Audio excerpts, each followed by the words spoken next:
Kata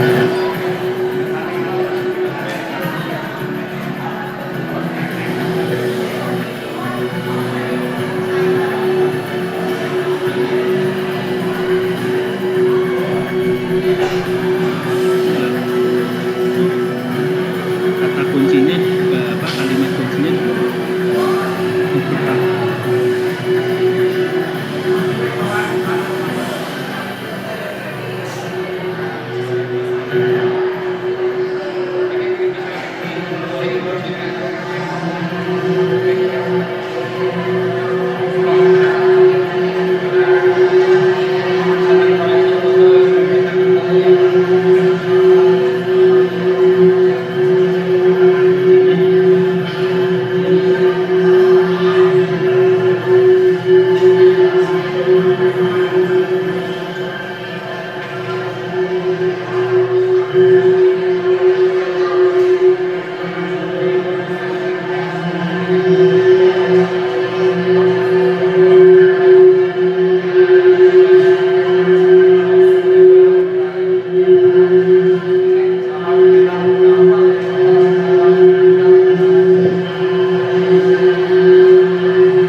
Sebelumnya kami ucapkan selamat datang juga kepada para peserta seminar internasional pada hari ini.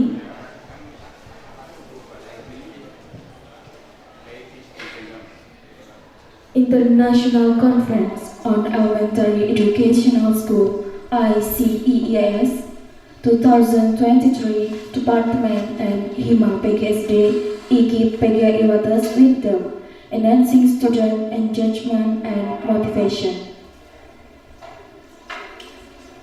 Assalamualaikum warahmatullahi wabarakatuh.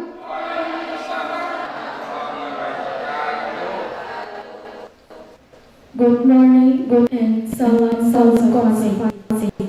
My name is Ivan Pradita. It is wonderful and for me to be your sponsor of ceremony individual one on Saturday of May 2023 in Enchancing and participation in our event. International Conference.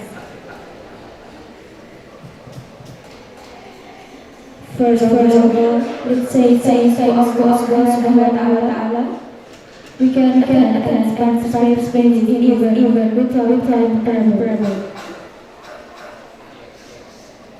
Respectable Dr. Sudaryan MPD, the executive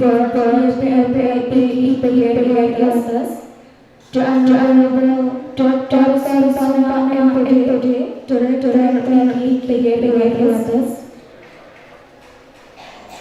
Honorable Dr. Farishad MPD, the keynote speaker today, Honorable Miss Dana MSD, Honorable Miss Noha Harime, Honorable Mr. Ikip Sukat Ali, Honorable Miss Yolanda Septiana MPD, and Honorable invited Civitas Academica Ikip Pgri Wates and participants.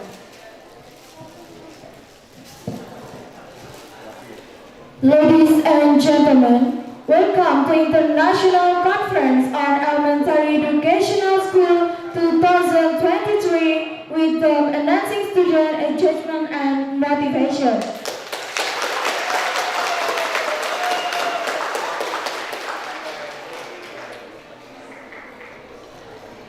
And let me read out our agenda this morning. The first, opening.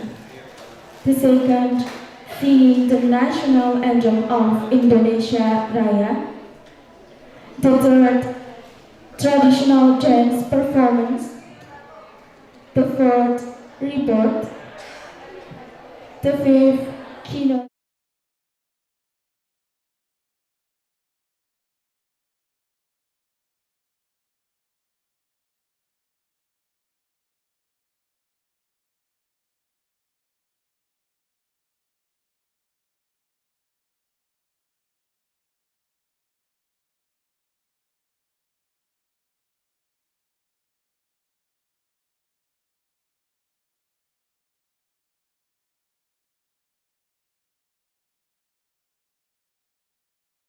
The national anthem of Indonesia Raya. To Nanda, you may the floor. Hadirin dipersilakan untuk berdiri.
Dancing ceremony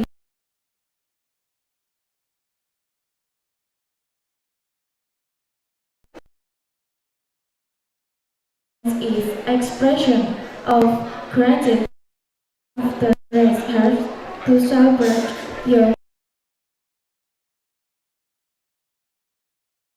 head. Dance name Esther Regasari, Laila Fauzia, Cynthia Maimuna, and Yuni Sukartina from PGSD.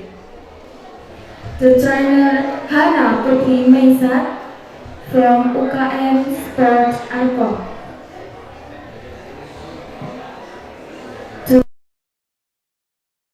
Time is yours.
The fourth agenda reports to Mrs. Wulan Tripuji Utami MPD.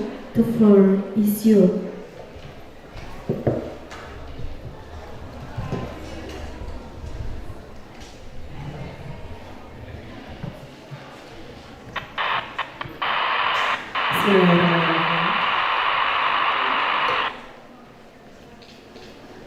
Assalamualaikum warahmatullahi wabarakatuh.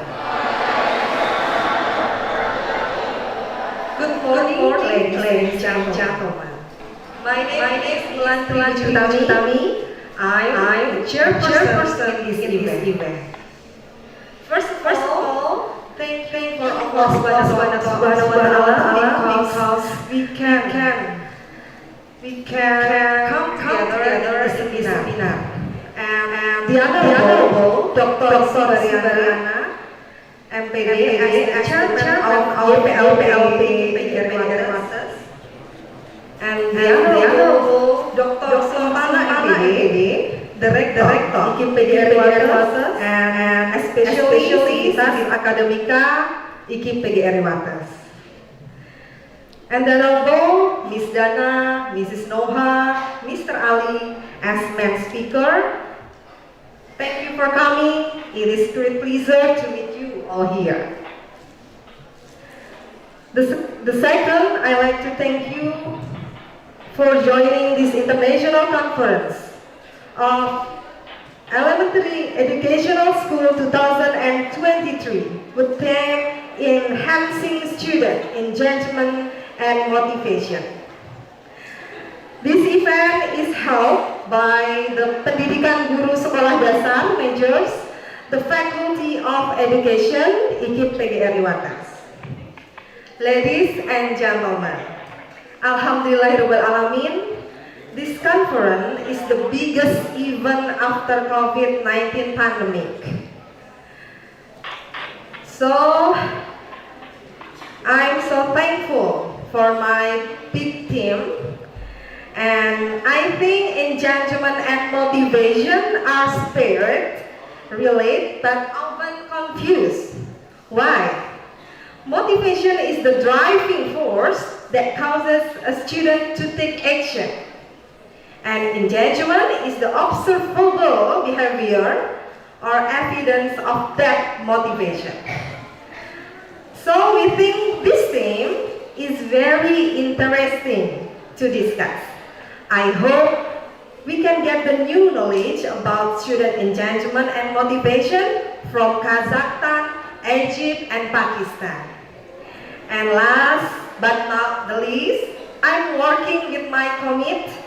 They are very good. Thank you. Big thanks for my super teams who support this event. Thank you. Good day and enjoy this conference. Wassalamualaikum warahmatullahi wabarakatuh.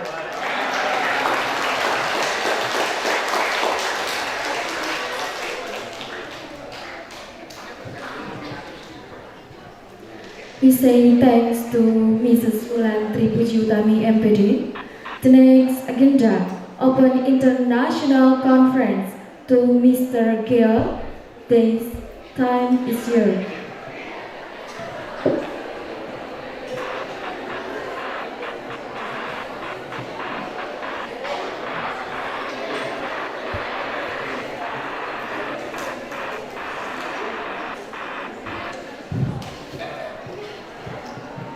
Good morning and Assalamualaikum warahmatullahi wabarakatuh.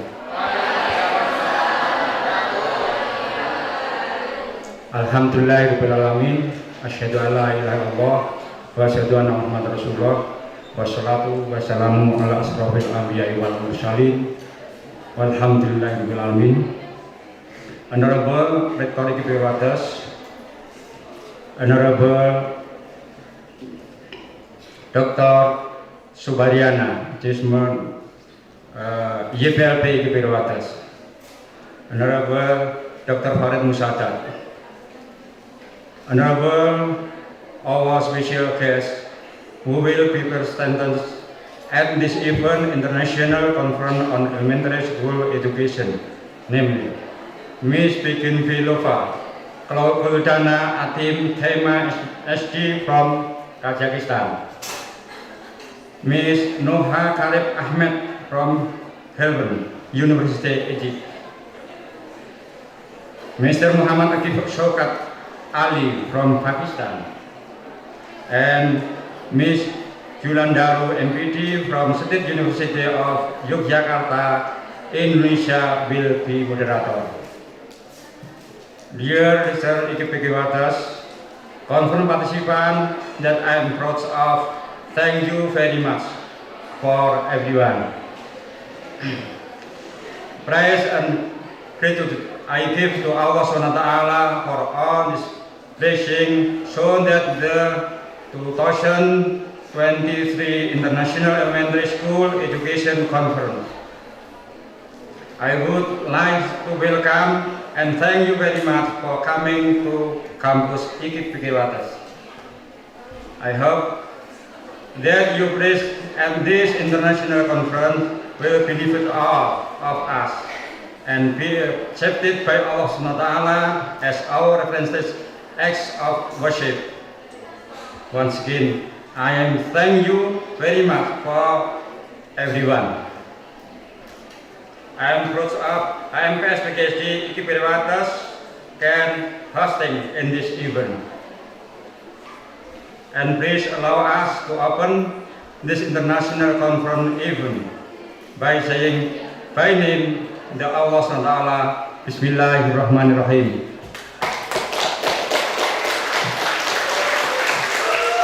Assalamualaikum warahmatullahi wabarakatuh.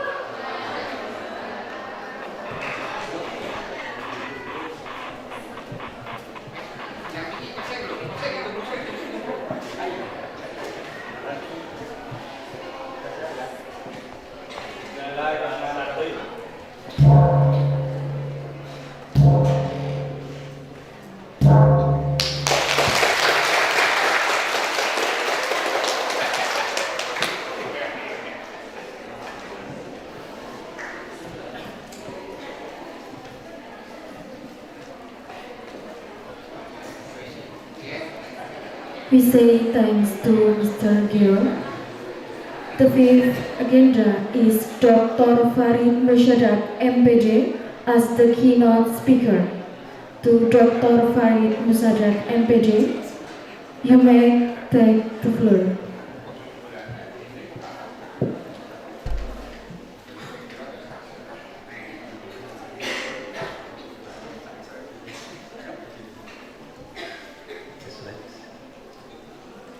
Bismillahirrahmanirrahim.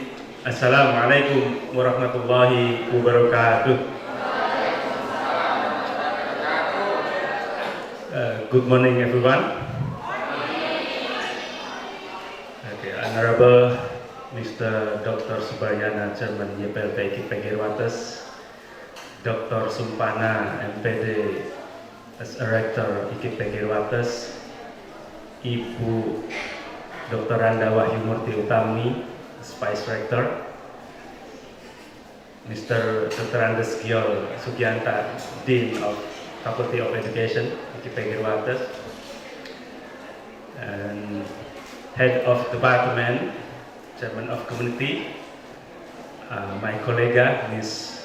Bulan Tripuji Utami MPD, and Secretary Ms. Ratri Sintawardani. Thank you for having this event. Of course,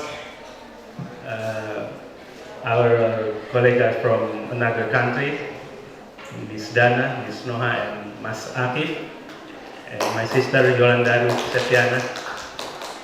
Thank you for give a speaker on this event.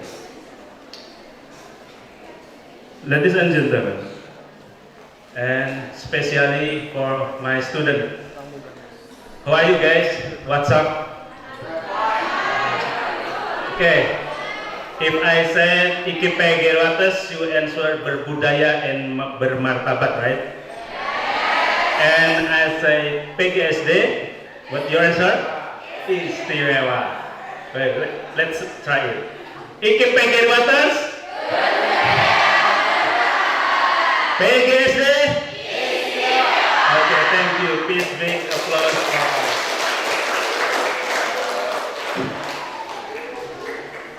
Okay, ladies and gentlemen, today, 20 May, coincide 1 century ago, Budi Utomo established to fight colonialism, and today is National Awakening Day. So Ikip Pgri held the 80th International Conference on elementary educational school. Maybe my slide can present it.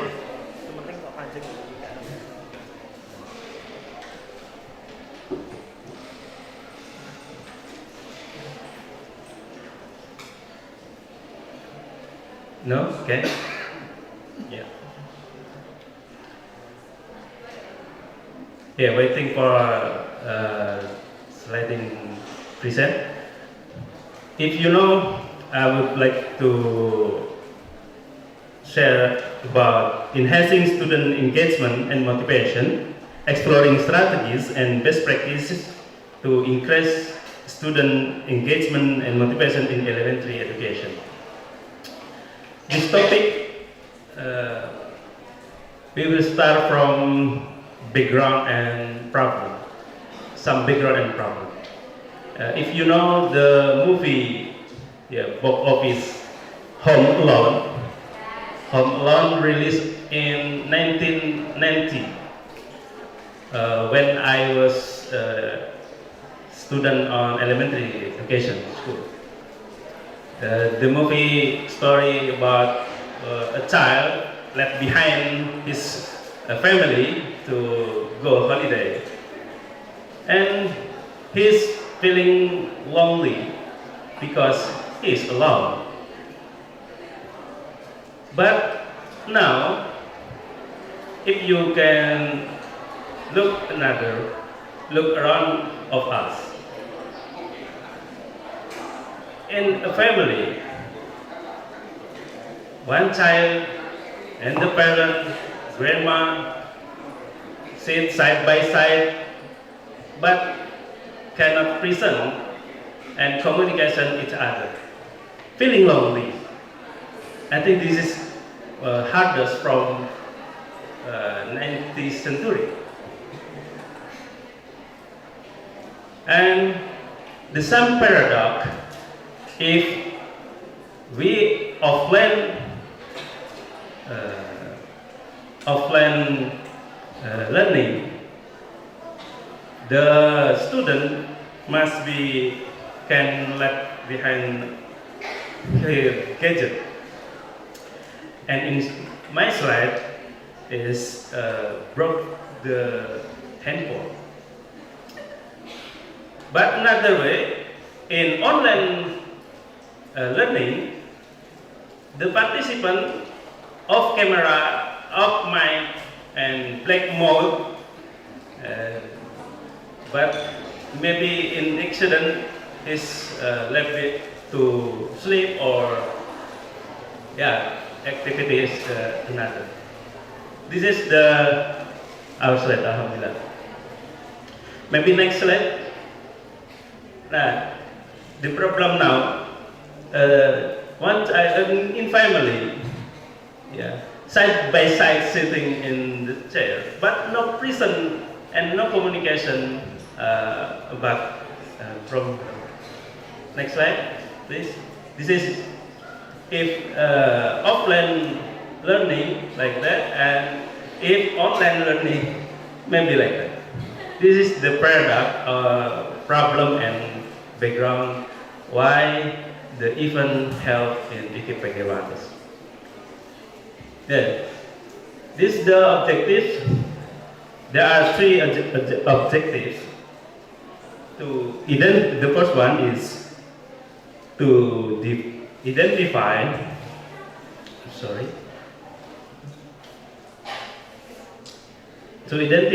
effective strategies and best practices on elementary education. The second one is to empower students in their own learning, and the last one is the enhancing learning outcomes.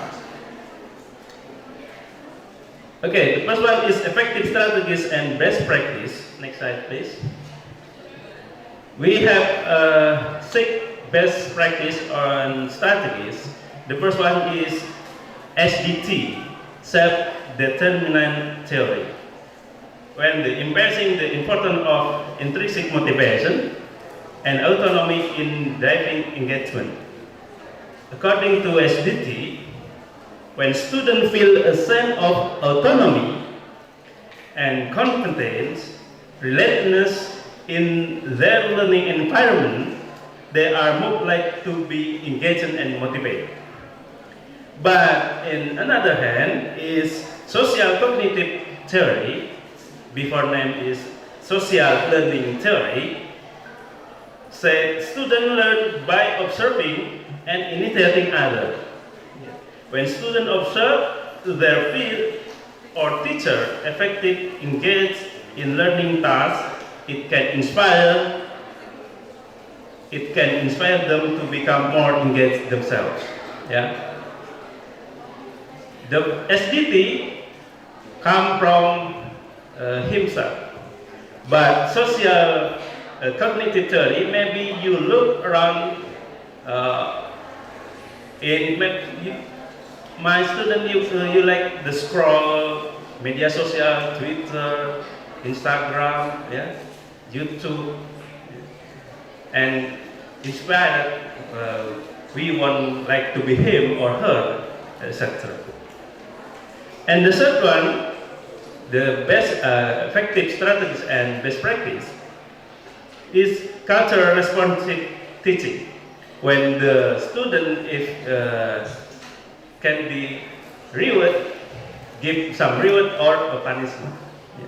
But responsive, like badge and star in the school. Yeah.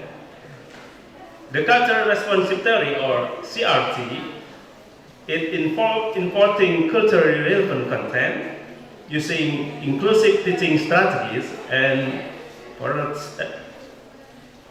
fostering a supportive and inclusive classroom environment when students see themselves and their culture reflect in the curriculum.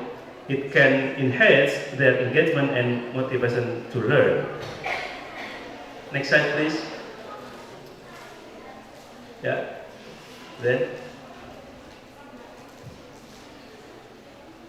And the third one, the CRT, guiding principle CRT. Next. Next.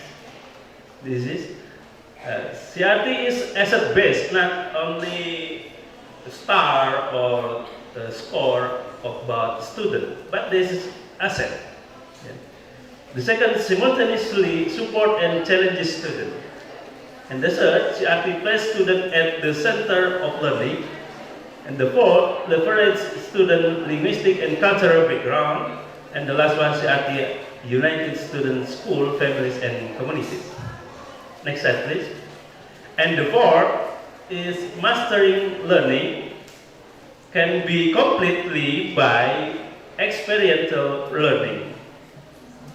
This is maybe when later Ms. Guldana can brief the mastery and assessment, learning assessment for learning, assessment as learning, and assessment of learning to be effective assessment.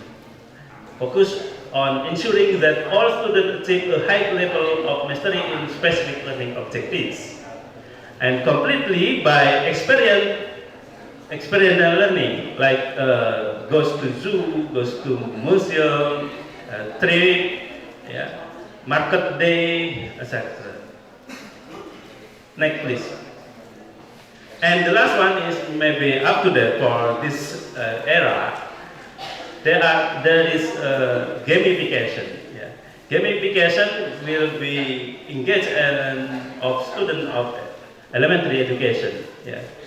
In gamification, you must be a good player, a good thinking, fun and happy learning by expensive and gamify. Next, please. Yeah, in the storyboard of gamification, there are 3 components. The first is the element of a story. in every game must be one hero or a group hero, and then struggling and for defeat obstacle. Yeah. And the last goal, like the movie now Mario, Super Mario Bros. Yeah, hero, obstacle, goal. And the second storyline pattern, there are hero journey. Yeah. And the third, from gamification storyboard gamification, the structure can be leveling, usually from easily to hard, to difficult. Yeah. Okay, next one, please. This is the second topic, the motivation theory. There are many motivation theory from the expert.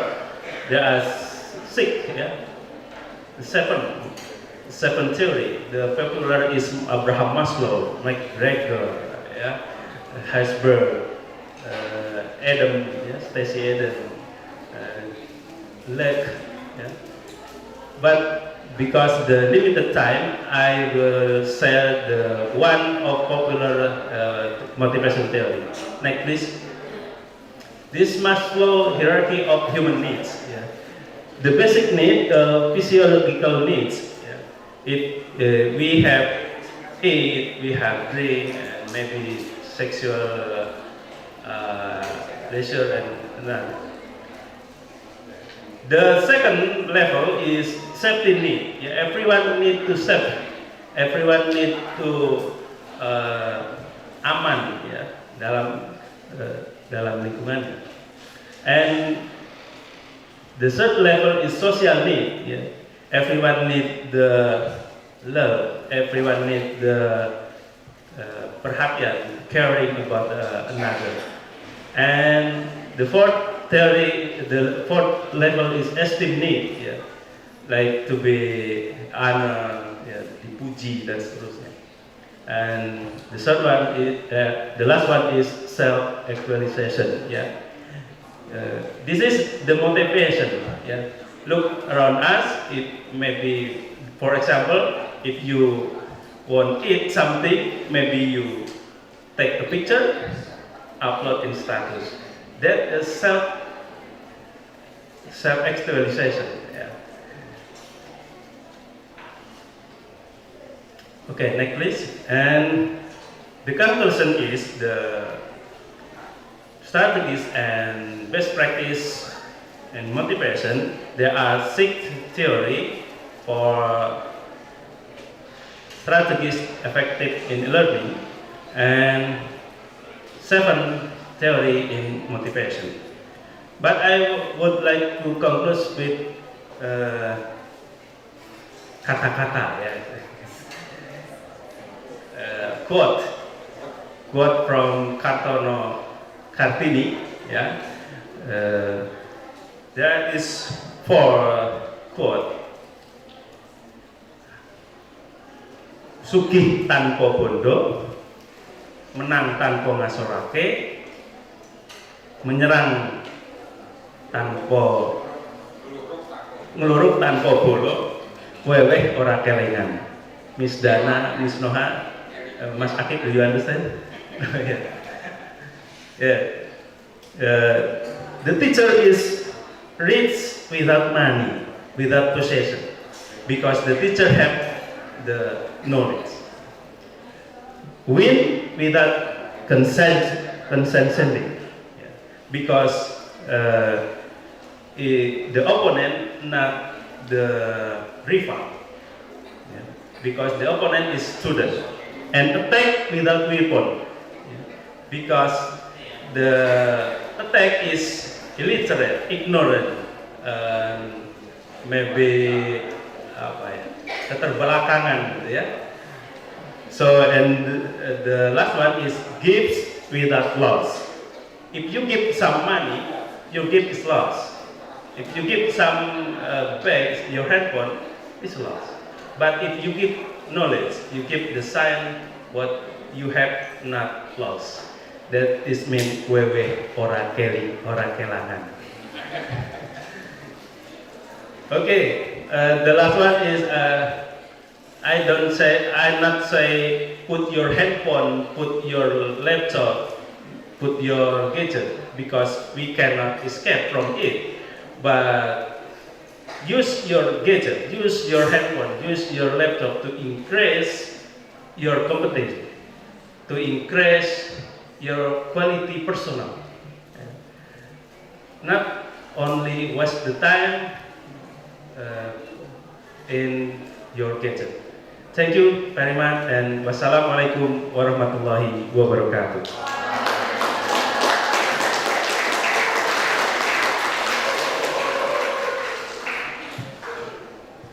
We say thanks to Dr. Farid Mushadat, MPD. The next agenda will be held by the great moderator. Please give applause for Miss Yolanda Septiana, MPD, for Yogyakarta State University.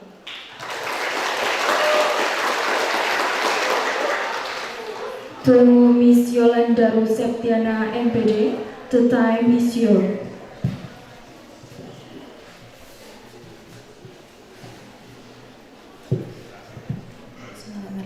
Assalamualaikum warahmatullahi wabarakatuh. Good morning, everyone. The Honorable Rector of Ikip, Pgri Wates, Dr. Sumpana, MPD, First Vice Rector, Dr. Farid Musyadat, MPD, the Honorable Second Vice Rector, Dr. Anda Wahyu Murti Utami, MPD, the Honorable Dean of Faculty of Educational Science, Dr. Andes Geo Sugianta, MSc, the Honorable Head of Primary Teacher Education Study Program, Ibu Wulandri Puji Utami, MPD, the Honorable Secretary of Primary Teacher Education Study Program, Ibu Ratri Sinta, MPD, and the Honorable all lecturers and the Honorable all participants of this international conference. Ladies and gentlemen, I'm Yolanda Septiana from Universitas Negeri Yogyakarta, the moderator of today's international conference. I'm very pleased to see you all here and welcome all of you to this international conference.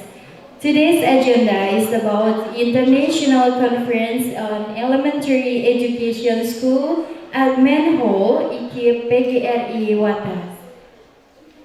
Ladies and gentlemen, in this international conference, we have three speakers. Consists of the first speaker, Miss Begim Betova Godana Atim Taifna, MSD, from Kazakhstan National Pedagogical University, often named Abay, Kazakhstan.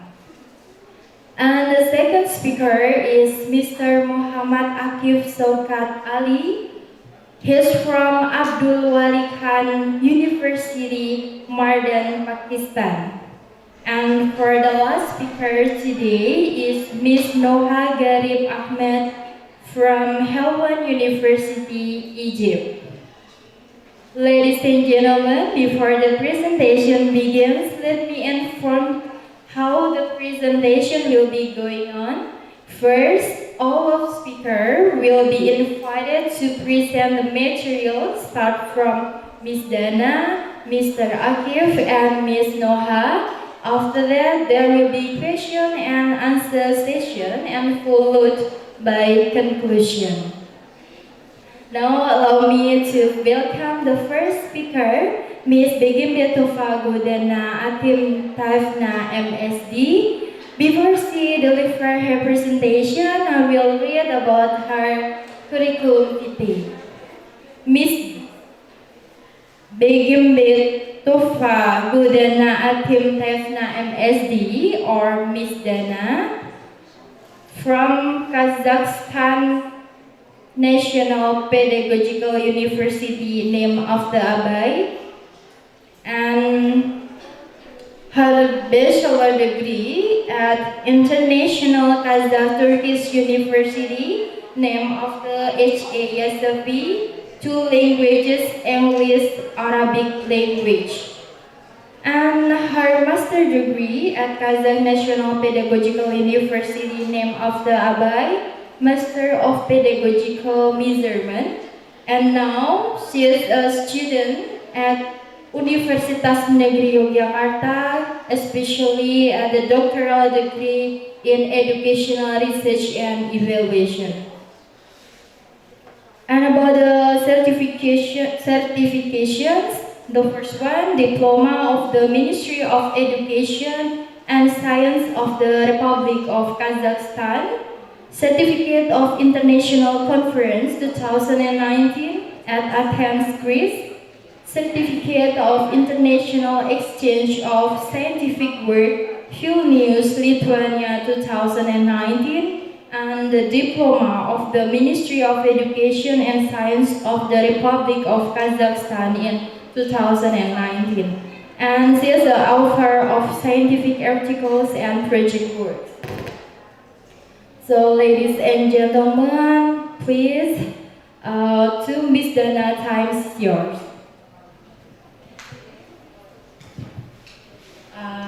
Assalamualaikum warahmatullahi wabarakatuh. Good morning, dear guests, dear professors, dear my colleagues, my dear classmates. You are welcome to this conference. Now you know that our title is about the elementary school education system. Actually, I here effective assessment in elementary in case study in Kazakhstan. So before go into my presentation, I want to introduce myself.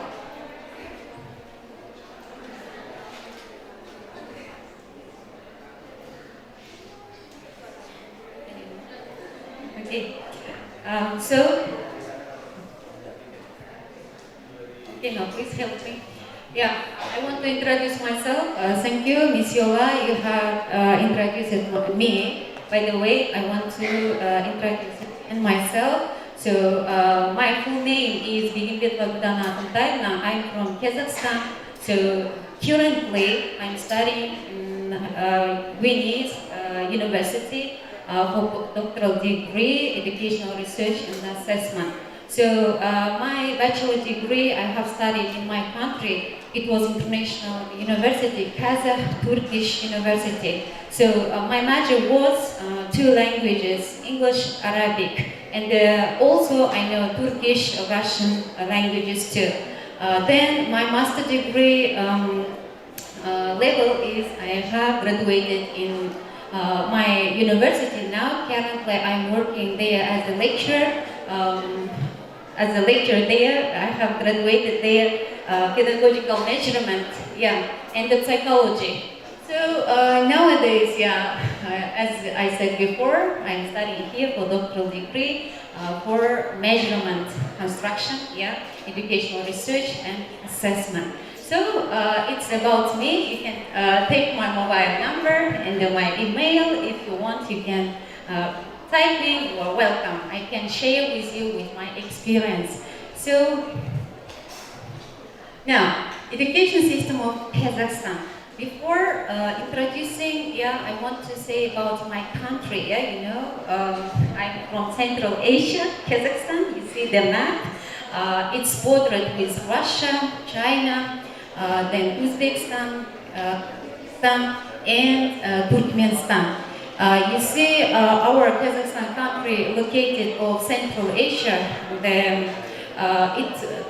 With how I can say the place, the ninth place of area. Ninth place. It's a huge, but population is not more as Indonesian. Just 19 million. So here, Kazakhstan is located in Central Asia, northwest of China, and the small portion lies west of Ural River in easternmost Europe. It's the 9th largest country in the world in size and popular Central Asian adventure destinations. Yeah. Also, here I want to talk about the education system in Kazakhstan. Here we will start education from kindergarten. You know the kindergarten, then elementary school, then secondary, then high junior school, and the university. Yeah. So. My objective, my case study is effective assessment practices in Kazakhstan. Here you see that 5 contents, of the case study, assessment strategies implemented, and then formative and the summative assessment. You know that assessments are popular now.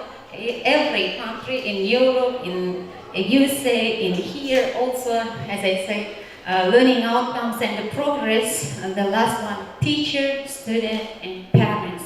You know that these 3 functions is the best, how we can say, the best connection, as a student here, I see that most of the students are bachelor degree students, So while they are studying here, you have to connect with their parents too, Lecturers, students, and parents, just 3 sides.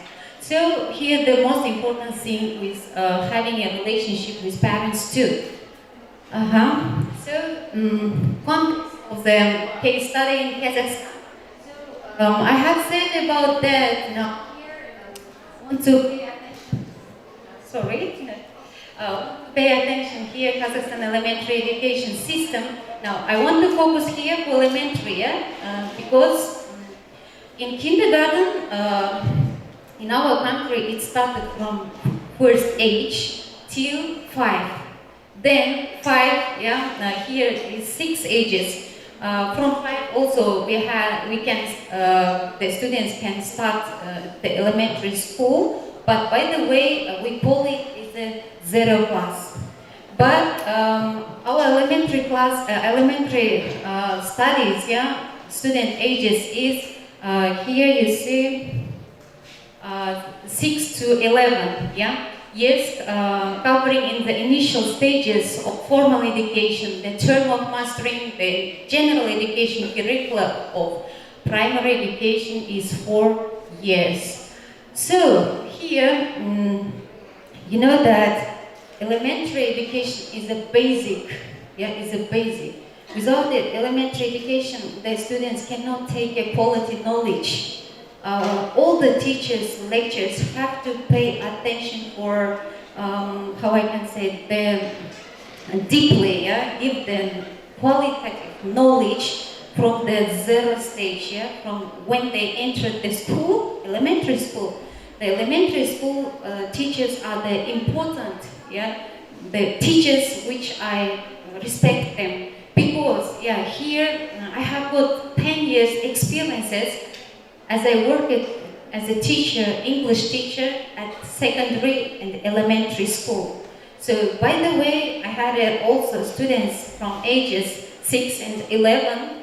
They're so funny. They're still now child, that's why they have got an emotional, how I can say, not problems, I cannot say problems, but they have got emotional skills, they have got they are still young, they want to play, as I said, my cat. It's not good. So here the learning process of elementary education, it's almost depending on the, how I can say, playing games, gamification. You see that the elementary school students need gamification because game is the first thing to learn the knowledge each subject. It will be the math or the languages or the physics, how we can say the literature maybe. All of the subjects are depend for gamification. Also here, I want to say also from here, you know that after COVID, our educational system around the world was changed because of This COVID affected for educational system for elementary till high university knowledge education, because all the educational process are going now for digital literacy, digitalization. So here, we are our company mostly emphasizes for importance promoting critical thinking, creativity, problem solving, and the collaboration among the young students. Okay, then next here, I think that it's interesting fact for you because our country's context of elementary school is different from another country. Each country has got own program of study.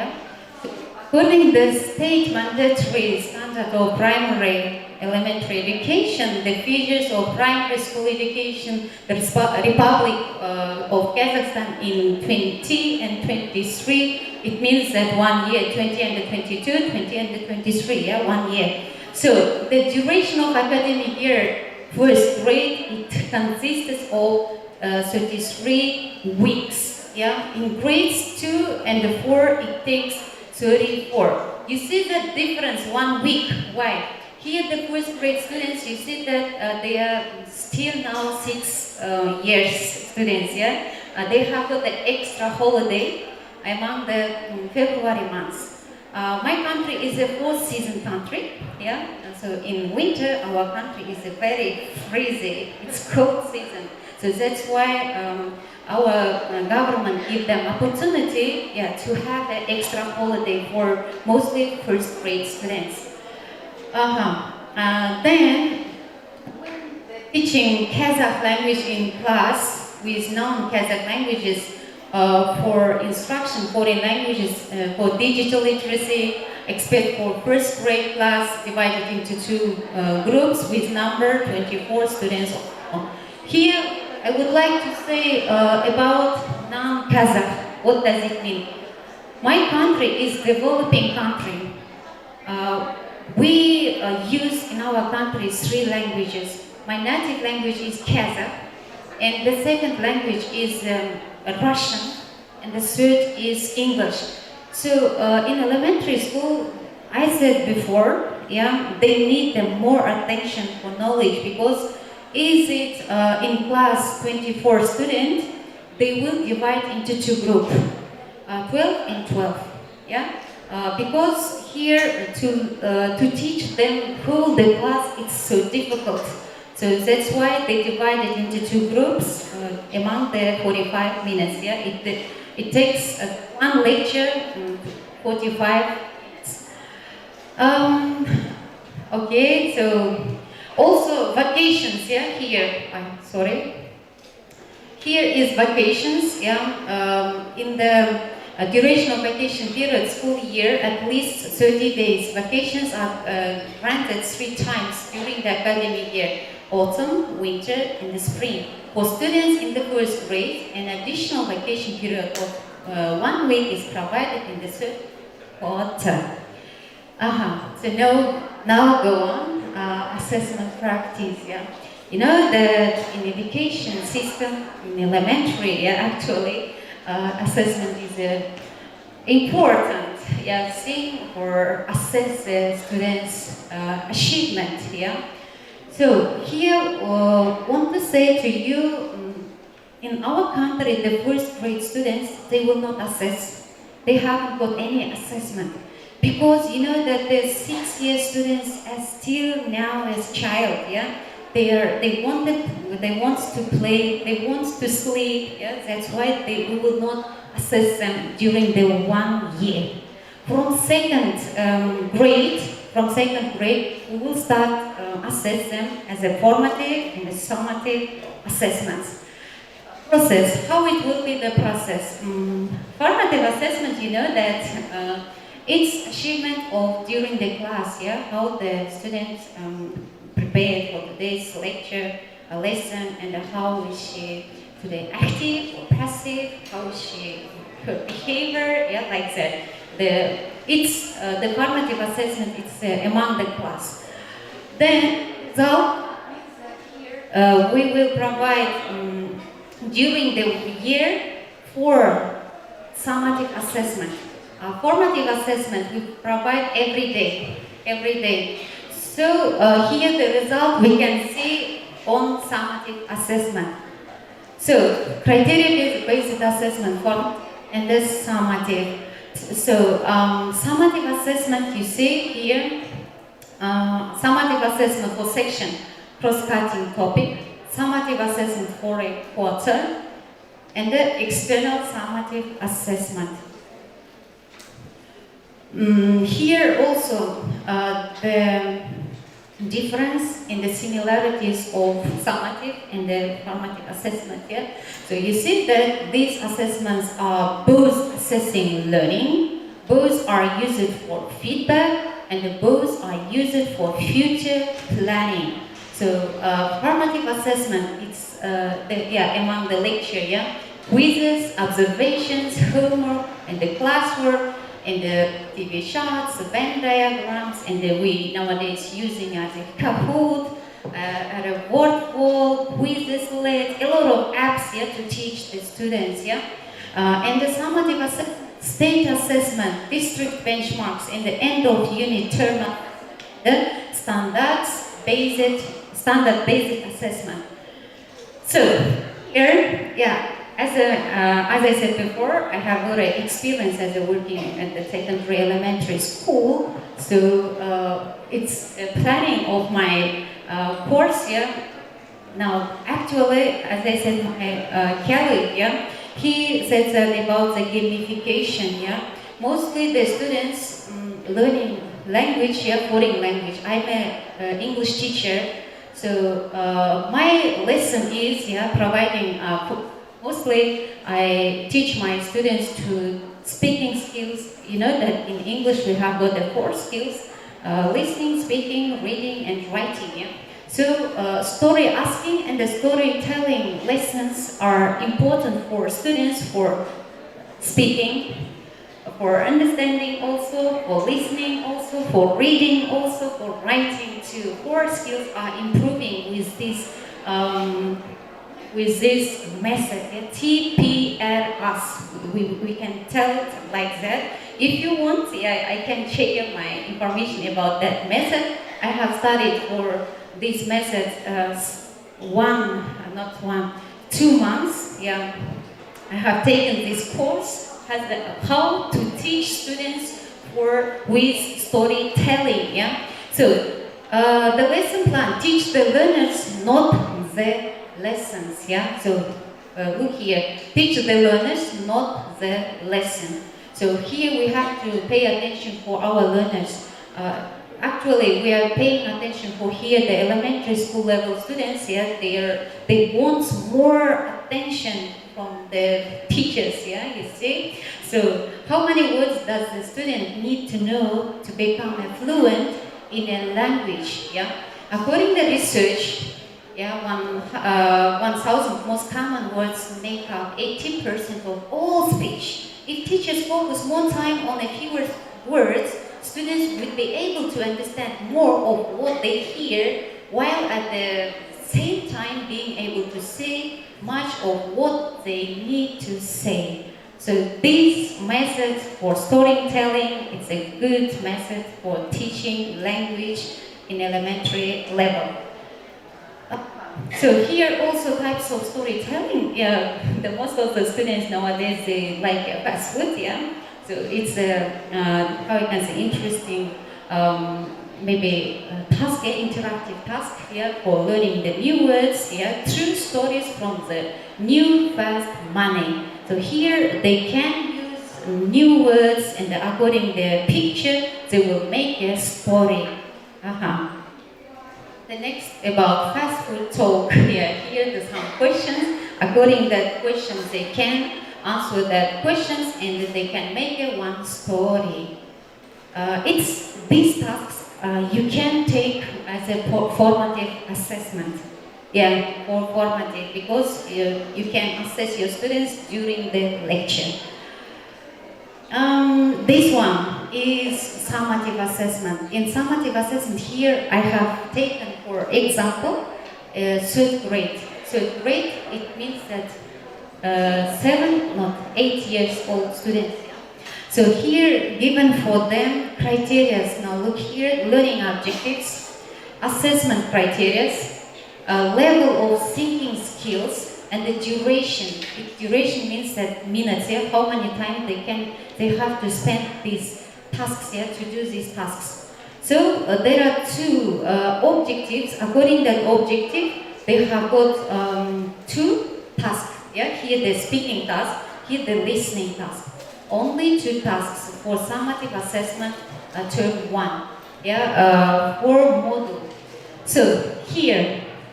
Now, please pay attention here because this one is collaboration with student, teacher, student, and the parent.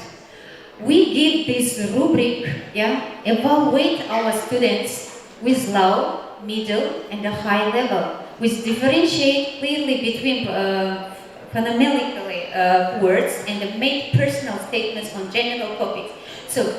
You have to write here name of your student and tick the achievement of your student, and you will send these rubrics for your student's parent. The parents also can see the achievement of their child. Yeah, so it's helpful rubrics for providing summative assessment tasks. Yeah, for parents and for students too. They know. From these rubrics, their level, low, middle, or high level, yeah? So now go on. Yeah, learning outcomes and the progress in elementary school in Kazakhstan. So okay, here I have talked a lot of things, yeah? You say that learning outcomes, what kind of learning outcomes here? Subject knowledge and the skills elementary education in Kazakhstan aims to develop students' foundational knowledge and skills across various subjects including language, mathematics, science, social studies, physical education, and so on. And here, multi-dimensional development also, we can say elementary education in Kazakhstan recognizes the importance of fostering holistic development, including cognitive skills and emotional, social, and physical aspects too. You know that in elementary school students need helpings from emotional, physical, and you see that social too. Yeah. So tracking progresses. What kind of progresses we can see? Progress of monitoring. Teachers track individual students' progress by regularly assessing their performance and growth. This allows for the identification of strengths, areas for improvement, and the target support to meet individual learning needs. And reporting and parent involvement, yeah. Progress reports, yeah, with rubrics, with feedbacks, yeah, like that. Parent-teacher conferences, yeah. Actually, we make a conference each quarter, yeah.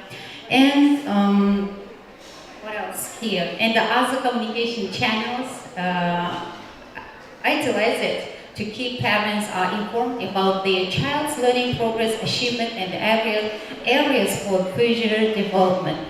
And the most important thing in elementary education to assess their knowledge is a portfolio. Each subject have got in our countries teachers package, yeah, you know. They have got each student's portfolio. It's so most important thing to have a portfolio. You can see from from September till May, the achievement of student, how the student is growing, yeah, learning process. You can see the achievements result from portfolio, yeah. So portfolios are used by students, for example, showcasing their progress, growth, achievements over time. These portfolios provide evidence of learning and serve as a tool for self-reflection and goal setting. Yeah, so here about the teacher-student-parent relationship in elementary school in Kazakhstan. So here the important thing is collaboration, yeah? Collaboration and partnership, open communication, teamwork, and this process, yeah, see here, collaboration and the partnership, open communication, teamwork, and the collaboration. These are steps, yeah, most important for having a collaboration with parents. We have to communicate with teachers, with parents every time.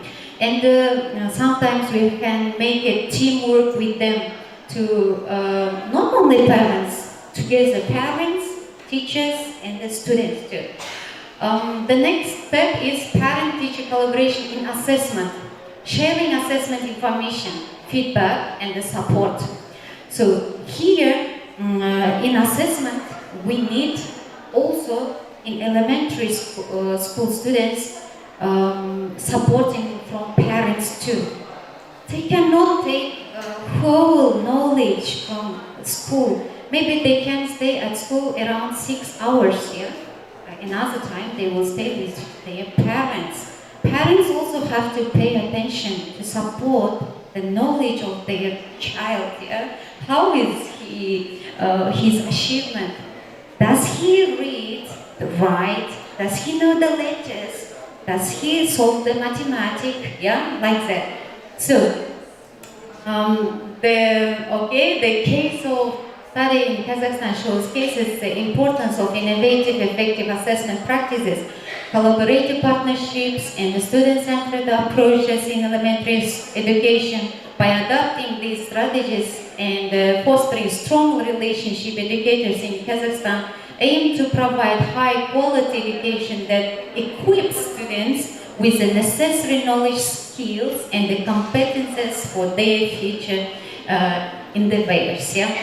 So, reference, you can see here, you can follow this reference from my country's websites, yeah? So, that is all, thanks for your attention. So, my, also one video about my Kazakhstani's education system. Please enjoy the watching video.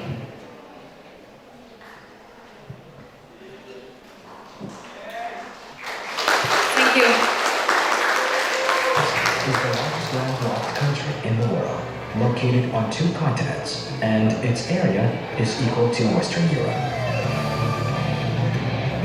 Since 1999, compulsory one-year preschool education called Zero Grade was introduced.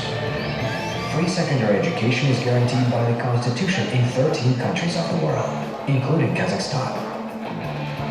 Every 5th school was built during the years of independence. The expected duration of study is 15 years, which is at the level of countries with high Human Development Index.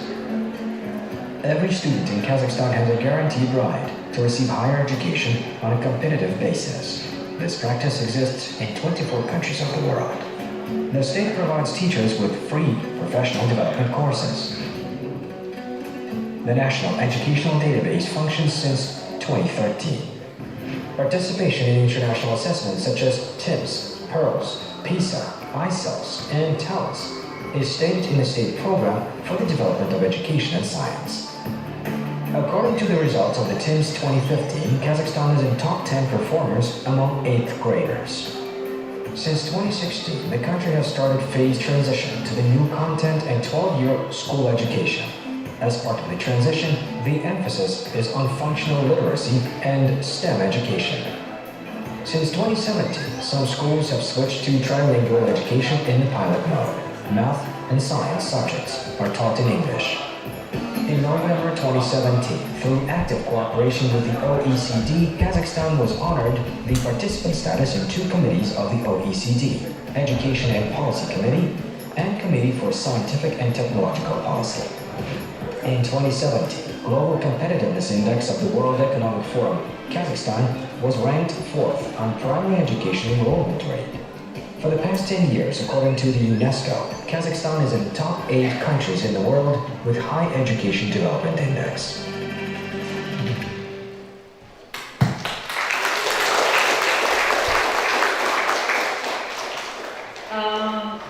this information about my country's education system from primary education, secondary, high school, high junior school, video. So thanks for your attention. If you have questions, you are free, you are welcome. Terima kasih.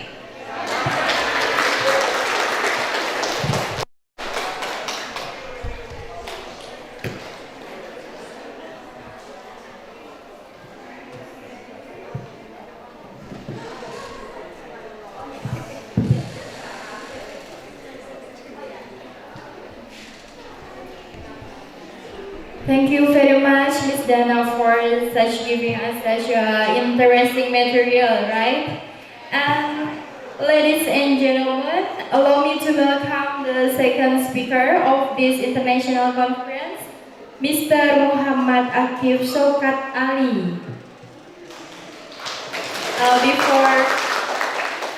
Before he presents his material, please allow me to read his curriculum vitae.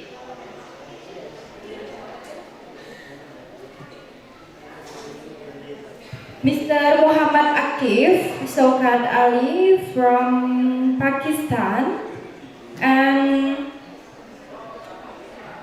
the degree or academic record of Mas Akif is Bachelor of Physics at Department of Physical and Numerical Sciences, Abdul Wali Khan University, Mardan, Pakistan, and intermediate or higher secondary school certificate at the Peace School and College Nowshera, BISE, Mardan, and the matriculation or secondary school certificate at Army Public School, Akora Katak, FBISE, Islamabad. And his research interest is about structural, optical, thermal, and dielectric performance of SN.TiO second. And the aims and objectives, the first one is supervised by Dr. Ras Muhammad, Associate Professor, Department of Physics, Abdul Wali Khan University, and background studies involved perovskites, ceramics, ferroelectrics, used material engineering to make samples. Aim to the project was to obtain material with single phase rutile structure, and took role of group leader of the project and helped group members with their work by properly leading them, and our group achieved sixth place out of 50 groups in department. And then the major subjects studied in master degree consists of mechanics, quantum mechanics, thermal and statistical physics, solid state physics, electrodynamics, particle physics, nuclear physics, atomic and molecular physics, modern physics, classical physics, waves and oscillation, electricity and magnetism. And then his work experience, he as teacher at the Bright Institute of Computer and English Department and at Nowshera, and then his teacher at the East School and College Jehangirah at Jehangirah, Nowshera. And then he also active at social activities, consists of campaign head and volunteer. Okay, ladies and gentlemen, please welcome Mr. Akif. Time is yours. Thank you so much, Mbak. Bismillahirrahmanirrahim. Assalamualaikum. Good morning. Selamat pagi. Subha khair. Starting with the great name of Almighty Allah, the most merciful and the most gracious. First of all, I want to thanks to the team of IPW, the deans, the rector, the students, and my international fellows. I want to say that thank you so much for giving me such a beautiful chance in which I can share my experience with international students, with Indonesian students. and I would like to talk about the education system in Pakistan also. Before diverting your attention towards my PPT, I would like to introduce myself. I am Muhammad Ikip, son of Shaukat Ali. I did my matriculation from Army Public School, Akoda, Qatar. By matriculation, I mean that I cleared my 9th and 10th grade from this school, that is the Army Public School, Akoda, Qatar. After that, I did my intermediate level, which is also known as FAC, in the year 2015 to 2017 from the Peace School and College Nowshera by having or by taking a subject known as pre-medical. After that, I continued my bachelor, that is from the Abdul Wali Khan University, Mardan, which is among the top ranking universities of Pakistan in the year 2017 to 2021. And now currently I am doing my master's from Universitas Negeri Yogyakarta, which will be proceed towards 2025 from 2022.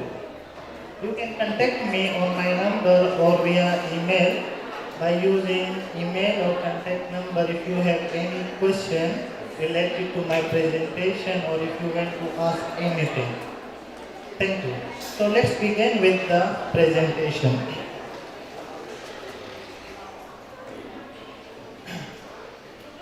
So the topic of my today's presentation is education system in Pakistan. In this education system of Pakistan, we will introduce the education system of Pakistan, then we will discuss the problem facing by the education system in Pakistan. After that, we will discuss the initiatives taken by the education system of Pakistan, and then at the end we will look for the solution of these problems which we are going to discuss in this presentation. So stay tuned with me.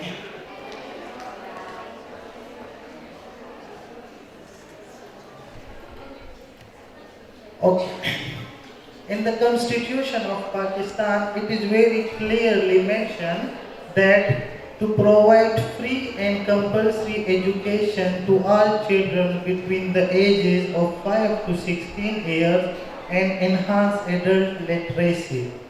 In our constitution, it is clearly mentioned that the education must be provided free to all the children which is in between the age of 5 years to 16 years. Just because to enhance the literacy rate in Pakistan.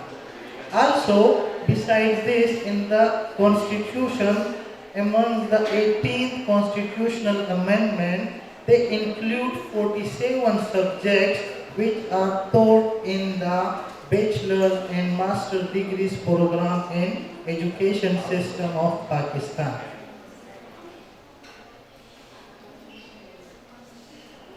So what is education? Do anyone knows what is education? Okay, let me tell you what is education. Education is an instrument which is needed to move us toward a sustainable and ecological future. It is well said, you educate a woman, it means you educate the whole society. So education is necessary for all, and for today's life, education is the necessary thing, just because education gives you a sustainable and ecological future. There is a need to re-evaluate and to relearn different ways of how we work within the world and how we interact and to relate it with each other. By getting education, you are going to relearn many things, you are going to re-evaluate many things which can bring positive changes in the society or in the country or. So, here are the levels of education in Pakistan. We will discuss the levels of education in Pakistan which are currently implemented. So the first level is the preschool level. We are all familiar with the preschool level. We know that before admitting our children to the elementary school or to the primary level, we admit them to the preschool level in which they learn some basic things related to the education, in which they learn some basic manners related to the classroom, in which they learn some basic behaviors related to how to deal with the teacher or how to communicate with the teacher. So, the second one is the primary grade level or primary level. It consists or it comprises from the grade 1 to the grade 5. To the grade 5. Then there is middle level. The middle level consists or comprises from grade 6 to grade 8. After that is the matriculation. In the matriculation, it comprises of grade 9 to grade 10. After that is intermediate level, which is also known as FSC, which comprises of grade 11 to grade 12. And after that, we have higher level education, which is also known as university level, or we can call it graduation or undergraduate studies also.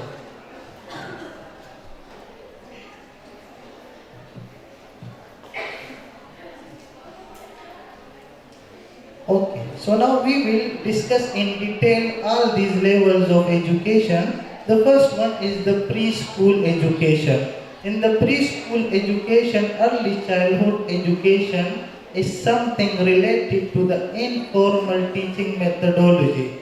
In this level, teachers are taught that you should teach to the student or to the children in an informal way. Because they are children, they don't understand how to talk to teacher, how to behave in classroom. So they are normally prescribed to deal with the students informally. The second one is early childhood education from infancy to the age of 5. So preschool levels also consist of, normally in preschool level the students are admitted from the age first year to the 5th year, or in between the age of 1 to 5.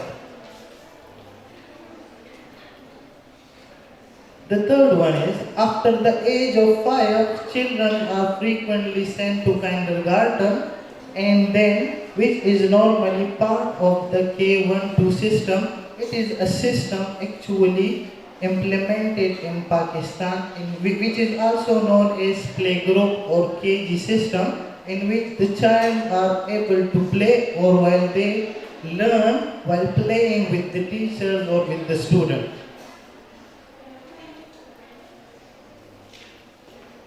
Now, the second one is the primary level. In the primary level, this level is also called as elementary level. So we have different names for the levels. Either it is primary level or either it is elementary level. And this level comprises of kindergarten to 5th grade. So normally, children which are studying between the kindergarten and the 5th grade are considered as a primary level school students, or are considered as an elementary level school students. It is the basic level of education in which students get maximum basic understanding, and also they learn many skills. So students in the primary level, they get the basic concept related to the education, that what they are going to study in the other classes. For example, they are taught the basic language, they are taught the basic curricula which they are going to study. They will learn about the names of the animals, they will learn about the numbers, they will learn about the alphabet, and all these steps will lead them towards the next step of the education, which is actually the middle level. So, the second one is the middle level. The middle level education, it is actually the school which have elementary level education are also called as middle school. So there are different types of schools in Pakistan. So the school which is having elementary education, they are also considered as middle level schools. The other thing is that this level comprises of grade 6 to grade 8. So students in the elementary level are or they will be in between the grade 6 or they will be in between the grade 6 to 8. So normally the students between grade 6 to 8 are considered as middle level school or middle level school students. Then the third one is the matriculation level.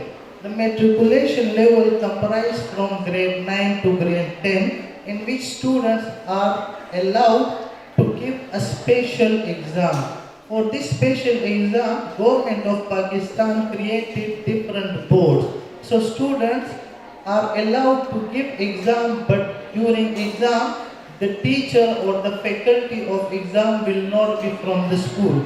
They will be coming from the boards. So that's why the students normally get pressurized when they are giving the exam of metric level because they didn't face the other faculty members in the school which are coming from the outside. So most of the students get pressurized because of the new faculties, because of the new staff during the examination hall. So this is the first tough level for the student at the school level.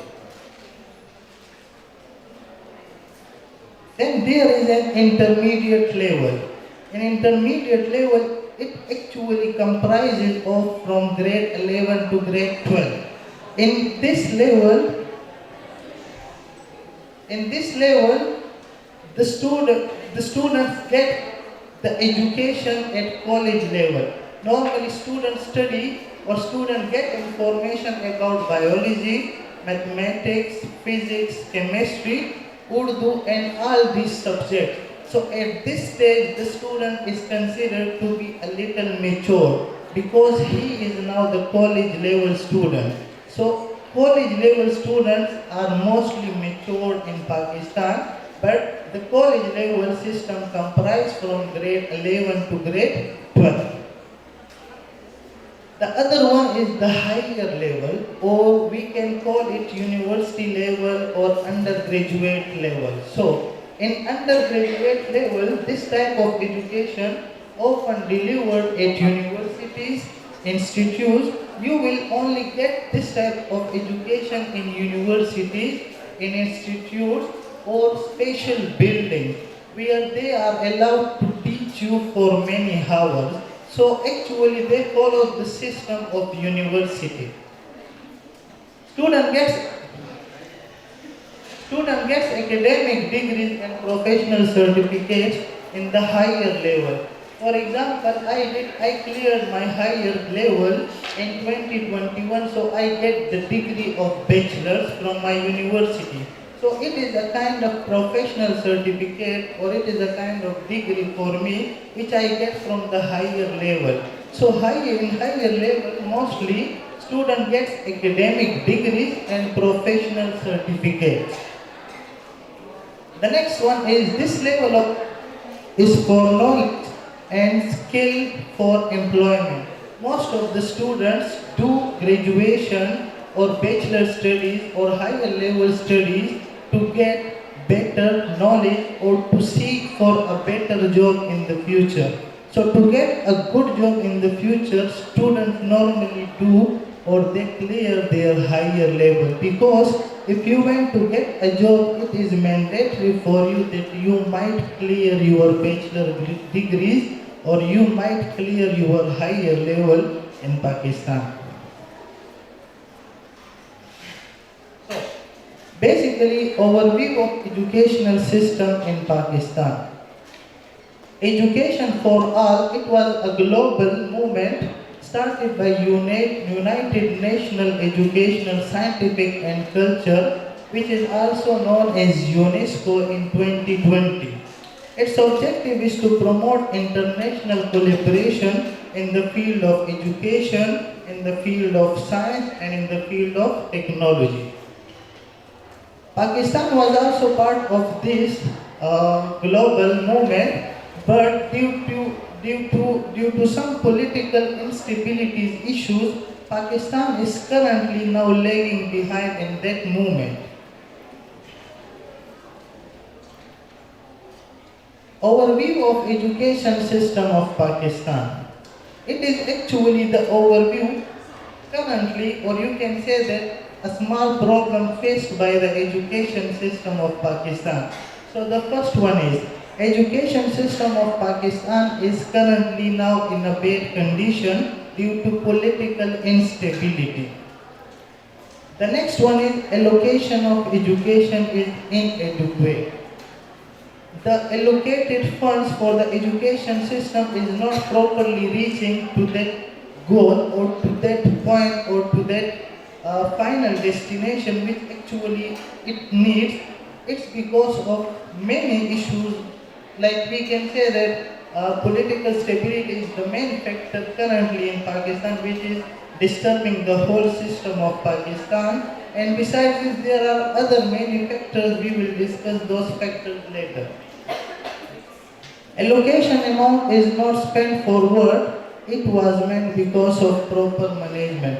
So basically the allocation fund is not spending on its proper place. It is also one of the problems currently facing by Pakistan education system. Then private education is far reaching for the poor. So private education, it is an education system created by the government system in Pakistan that which can support the public education system, but this education system is not properly working. We will discuss the reason why this education system is not properly working in Pakistan.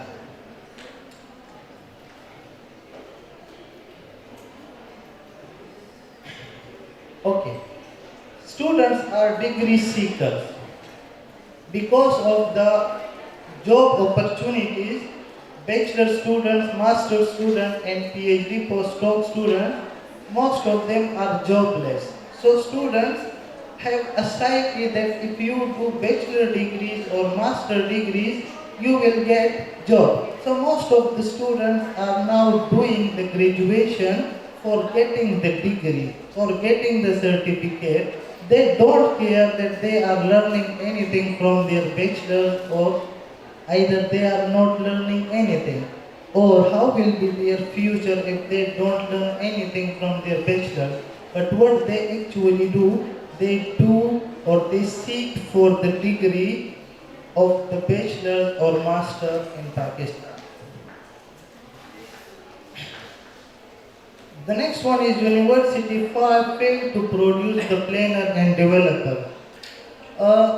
Currently, as I mentioned, that Pakistan is not stable due to political issues, so universities fail to produce the planners and developers due to strikes, due to everyday campaigns in Pakistan. So government fails to produce the developers and the planners for the future education system. The next one is, according to Human Development Report, Pakistan is on 161st position in the education. That is a current report in the 2022. The eighth one is, over 64 years, 23 policies and action plans were developed for the education system, but it is still waiting for the acceptance in the government, and then the government will implement it. So it will be a long procedure. And the last, the literacy rate has been increased in 2022. The total literacy rate in Pakistan is 72%, in which males, 81% of males are literate in Pakistan, and 54.7% of female are literate in the Pakistan currently, as per report given by the Human Development Report Pakistan. Now, what are the initiatives for the better of education taken by the government of Pakistan and the higher education system of Pakistan? So here are few initiatives we will discuss those initiatives. The first one is Vision 2030 of Planning Commission of Pakistan looks for an academic environment which promotes the thinking mind. So we are having a clear vision for the year 2030 that will work on the student to develop their critical thinking or to develop the environment which can promote the education system in Pakistan. The next one is the goal under Vision 2030 is one curriculum. One curriculum and one national examination system and its responsibility.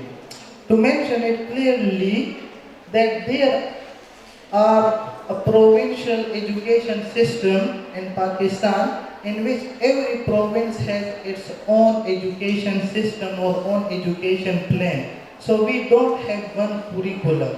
The curriculum in province A is different from the curriculum in province B. So in this 2030 vision, government of Pakistan has announced that there will be curriculum for all provinces and one examination system for all provinces, which is a good step or a better step in the betterment of education system in Pakistan. The next one is increasing public expenditure on education and skill generation from 2.7% of GDP to 5% by 2010 and 7% by 2015. So government is now paying attention toward the education system and they are increasing the budget from almost 2% to the 7%, and as per the current report, the budget has been already reached to around about 20 to 25% on the education system.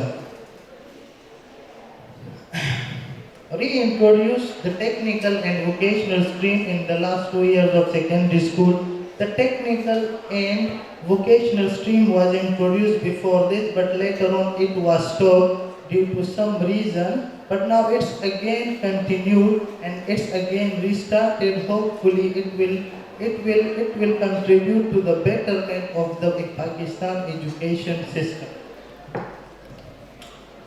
Gradually increase vocational and technical education numbers to 25 to 30% of all secondary enrollment by 2015 and 50% by 2030. So the technical and vocational stream is actually going to increase the technical education by this percentage in this current situation. Okay, enhance the scale and quality of education in general and scale of quality of scientific technical education in Pakistan. So now government is paying attention to education system to enhance the technical education as well as the quality of education also. So I hope it will be more better in the 2030 vision.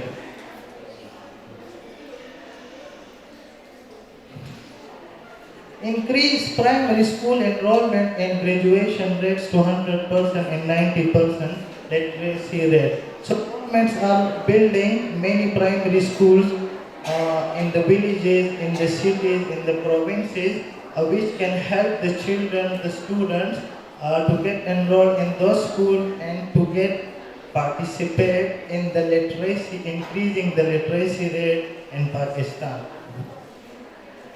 Increase higher education enrollment from 7% to 15. So before this there was a fixed seat in the university level. For example, if I went to apply for a physics department in my university, so there are fixed seats. The seats might be 20, the seats might be 30, but not more than 30 students can be enrolled in that class. So that system is now increased and they increase the percentage, so more students can be now admitted to the class, which is a good factor and which can contribute to the literacy rate of Pakistan also. HEC travel grant program offer funding opportunities. So higher education system in Pakistan now open a program, that is HEC travel grant program offer which funds the PhD student, the postdoc student, and the master student to go to the other countries to pursue their related degree, either if it is bachelor, master, PhD, or postdoc. But now government is spending money on the students to make them travel to the other countries to pursue their degrees. Pakistan introduced a policy, Pakistani HEIs offering degree program in collaboration with foreign universities. HEC Higher Education Commission of Pakistan developed a program which is signing MOUs with the foreign countries so in the future they can send their students from one country to the other country for pursuing their related degrees. HEC introduced a faculty exchange program in 2019 to enhance teaching and research collaboration between Pakistani institution and faculty members with international partners. So as I discussed that Higher Education Commission signed MOUs with the foreign countries so that they can send their students to educate them or to pursue their degrees from the foreign countries. Now we will come towards the problems in education system. Till now we were discussing the overview of education system in Pakistan. Now we will discuss the problem which is actually present all over the Pakistan. It is not like this problem is present in one school or in one province or in one village. This problem is present all over the Pakistan. So I hope we will contribute and we can get rid of this problem, and I hope that the government of Pakistan will also pay attention to this problem to remove it from the education system. So the first one is the gender discrimination. We will discuss this one by one later on, but first we will go thoroughly on these problems. The second one is lack of technical education. The third one is low allocation for funds. The fourth one is poverty. The fifth one is insufficient teachers. The sixth one is social imbalance. The seventh one is private school system. The eighth one is lack of educational policies. The ninth one is increase in population. The 10th one is education as a business. 11th one is infrastructure problem, and the 12th one is the management system. So I think all of these problems are almost present everywhere in every education system, whether it is Pakistan or whether it is the other country. But I just highlighted them that maybe we as a student can contribute to this education system to get rid of these problems. Okay, so we will discuss the gender discrimination. That is the first factor or the first problem in the education system of Pakistan. So gender discrimination leads to low participation of girls in education. Actually, this gender discrimination that the teacher differentiate between the girls and the boys leads to the factor in which females feel afraid to take admission in the university, in the school and colleges, which is making the ratio reduce. Because of this misconception, the ratio of boys to girls in school and college is 1:4. If you look at the ratio of boys as compared to the school and college and university, you will find the ratio of 10:4. It means if there are 10 students in a class, 10 male students in a class, there will be 4 female students. So the ratio is quite low according to the boys and girls. So we need to increase this ratio also. To overcome this problem, government invited private school to shoulder the responsibility of education, but it didn't work and continued creating growth. To cope with this problem, to deal with this problem, government implemented a private education system in Pakistan, which can actually the purpose of that system was to remove the gap, but unfortunately that system failed, and that system creates more gap in the education system of Pakistan. Lack of technical education. There is a craze for white-collar jobs in people of Pakistan, but our general route of education cannot cope with the demand. There is a system in Pakistan in which is actually called a Sifarishi system in our language, in which students get jobs by approaching to their seniors by paying them money or some other stuff, so which can lead them to take job of the other student who is deserving candidate. That is also a factor contributing to the problems in education system of Pakistan.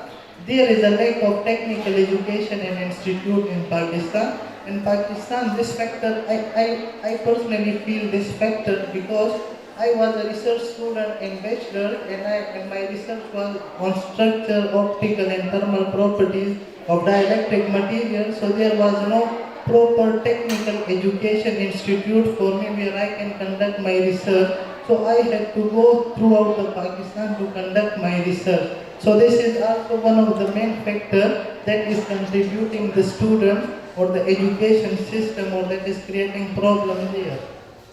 In China, Japan and Germany, one can earn their living without being burdened on government, but Pakistan, we cannot because we are mainly served by our families, supported by our family, but in these countries, students can get money or earn money by themselves also. Less technical education means lesser manpower for industry. If there is less technical education, there will be less manpower in the industry. So the technical education should be enhanced in every country and the problem from the education system should be removed. The social imbalance. There is a social imbalance in society that elite class students follow O and A level curriculum and highly paid job. So there is a system in Pakistan in which actually students from the elite families, they go to the elite class schools where the level of education is different. There they study the O and A level and then later on they get highly paid job.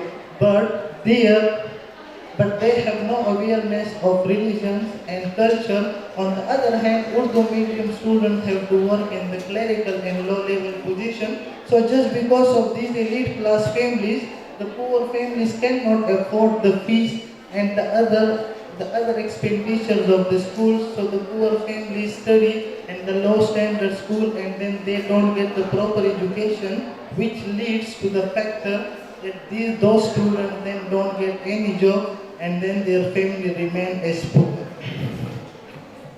Students of religion madrasa unaware of world outside. There is a madrasa system in Pakistan also in which they provided free education, but it's only related to the Islamic education. No other education is taught there or no other subject is taught there, so students mostly go to the madrasa system to get Islamic education. Low allocation of funds, it is also one of the main factors of Pakistan education system because due to political instability, the government is not able to pay funds to the university, school and colleges, which is creating gaps in the education system of Pakistan. Then the poverty is one of the main reasons that there are different families, elite class family, middle family and the poor family. So the children of poor family don't get proper education just because they cannot afford the fee. So it is also one of the factors which is creating problem in education system of Pakistan. Insufficient teachers. In Pakistan, teachers, in other countries maybe teachers get more respect, more money, but in Pakistan actually the system is a bit different. In Pakistan actually teacher gets very much less salary as compared to the other jobs. So most of the teachers, if they are well educated, they don't go to that profession just because of the salary. So insufficient teacher is also one of the factors contributing to the problems in Pakistan. The other one is mismanagement of system due to political instability and other And other factors, there is a mismanagement of system. So school in Pakistan are mismanaged and poorly managed. They don't have proper sense how to deal with the exam, how to deal with the student. It is also one of the factors. Private school system, we discussed this system earlier. The government implemented private school system of the gates from the education, but actually it failed. It is working as a business source, so private schools are collecting, or they are doing their job as a business. They are collecting money instead of providing better quality education to the students. Then the lack of educational policies. So there are actually till now there are 9 policies implemented in 19. Actually there are 9 policies implemented by government in 1947 for the education system in Pakistan, but which are already changed now, and the amendments are going to be continued like this. Increase in population. So I think this is one of the main factors, not only in Pakistan but in other countries also, that the population rate is increasing day by day. So here are some factors, which is lack of education, polygamy, make the birth desire, early age marriage. So student gets early age marriage, which is I think not fruitful for them, because in the early age, as far I am concerned, I cannot manage myself, then how will I be able to manage my wife? So it's a bit problem in Pakistan also, that the population is getting increased and the facilities are decreasing according to the population. So population rate is also a factor. Solutions and recommendations. So here we will discuss about the solution. So hiring should be made focused, strongest and highly qualified. If you are hiring a teacher, you should put some goals that I would look for this qualities in the teacher, and then I will select. So then later on he can contribute his work. The teacher should be paid according to the level of education. I think this system should be also implemented here, that the teachers should be paid more salary as per their requirement, that the teachers should remain happy and work properly in their respective fields.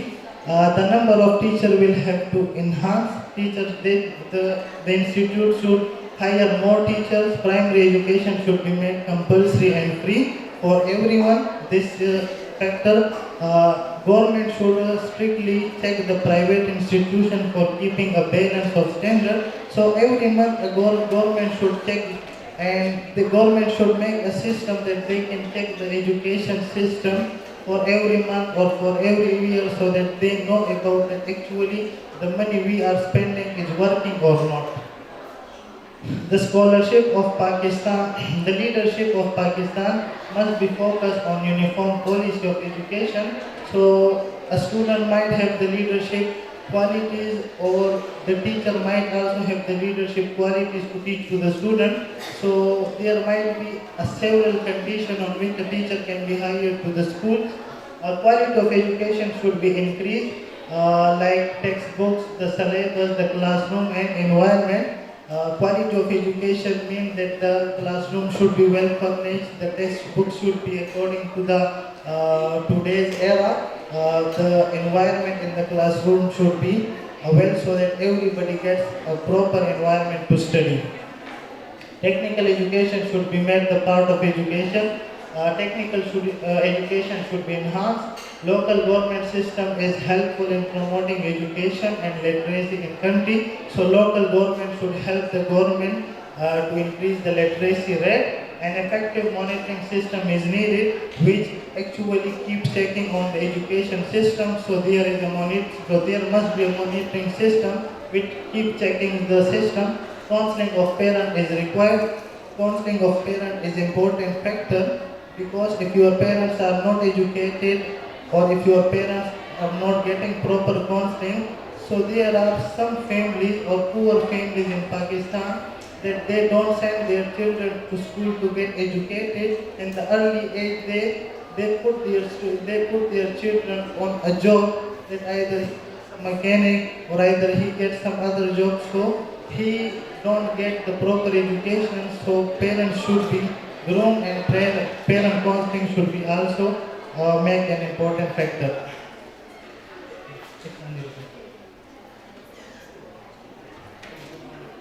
Okay, the literacy rate, total rate current is 22%, male are 81% and female are 54.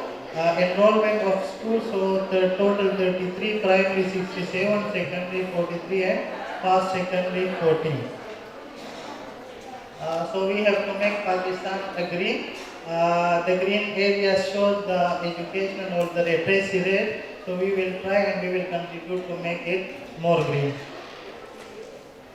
In the end, I will conclude that education is an important element or an important part in your life, which you can get, to which you can groom yourself, to which you can make your future bright. So everybody is supposed to get education and the students should study. And thank you for listening to my presentation.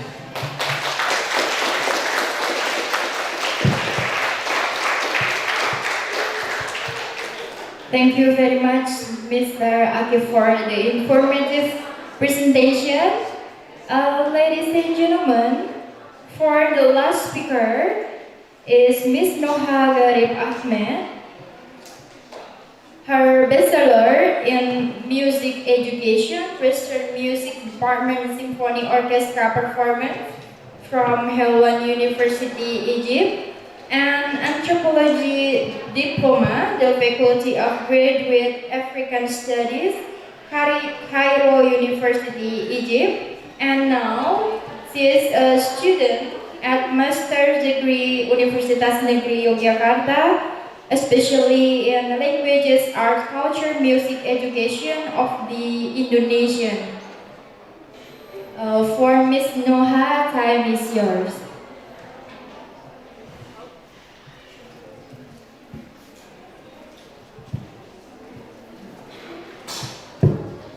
Assalamualaikum warahmatullahi wabarakatuh. Semoga belum capek ya.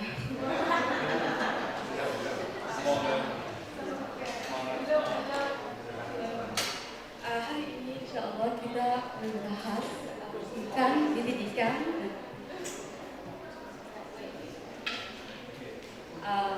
Saya ingin pakai bahasa Indonesia supaya insya Allah kita banyak manfaat.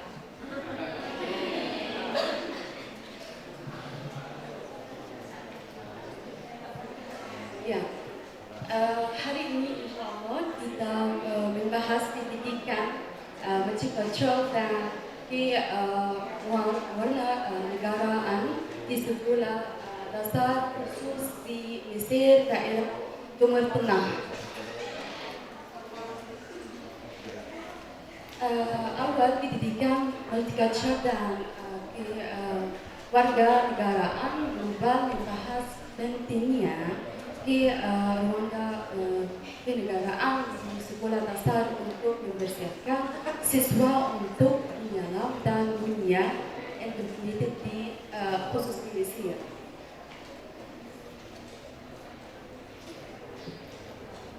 Di awal kita harus tahu apa pendidikan multicultural. Pendidikan multicultural adalah pendekatan yang memenuhi keagamaan dan mempromosikan pemahaman dan rasa hormat terhadap budaya berbeda. Ini diikuti bahwa siswa berasal dari latar belakang yang berbeda dan memiliki keagamaan unik dan berusaha untuk mengusahakan perbedaan ini di dalam pengalaman belajar. Dan juga pendidikan multicultural dapat membantu siswa mengembangkan empati dan pemahaman terhadap orang-orang dari latar belakang yang beda, dan juga dapat membantu mereka memandangkan keterampilan berpikiran kritis dan pendatang masing-masing. Artinya ini pendidikan agriculture punya khusus untuk masuk siswa yang udah pindah dari negara mereka, khusus alasan yang berbeda seperti masalah politik atau yang lain. Dan juga apa di ruang negaraan global. Ruangan global adalah sebuah konsep yang menggunakan kekayaan dunia dan tanggung jawab yang datang dengan menjadi angkut komunitas global. Ini mendorong individu untuk memikirkan di luar masing mereka sendiri dan mempertimbangkan kebahagiaan mereka dalam skala global. Dan juga dapat membantu siswa membanggakan rasa tanggung jawab dan empati terhadap orang lain, dan juga dapat membantu mereka menjadi warga negara yang lebih transformasi dan terlibat yang sadar akan masalah dan tentang global.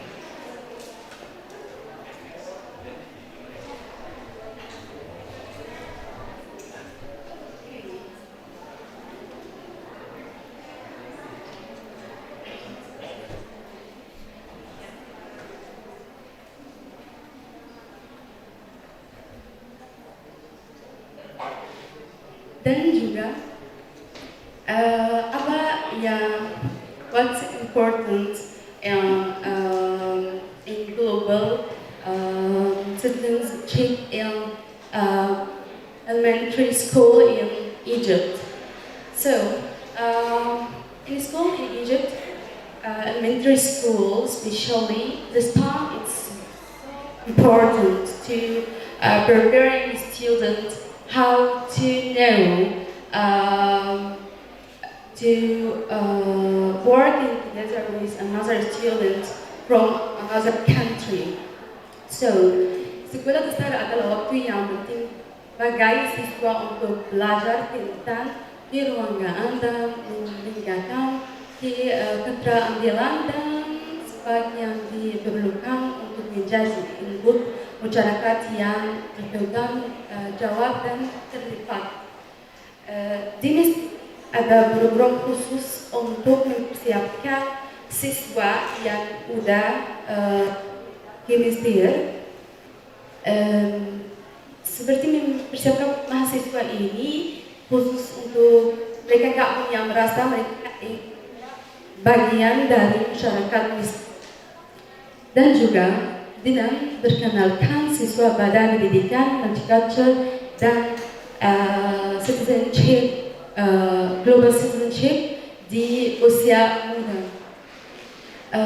This is like this program for students to know from beginning how to know about a different culture, and debat membantu mereka membanggakan ledasan yang kuat untuk memahami dan menghargai. Juga pendidikan citizenship, global citizenship juga dapat membantu siswa keterampilan sosial dan emosional seperti anggota kerja tim dan komunikasi. Program ini juga khusus untuk di mana mahasiswa yang baru yang ini harus komunikasi masyarakat Mesir, khusus dengan siswa yang dari Mesir, asli mereka dari Mesir.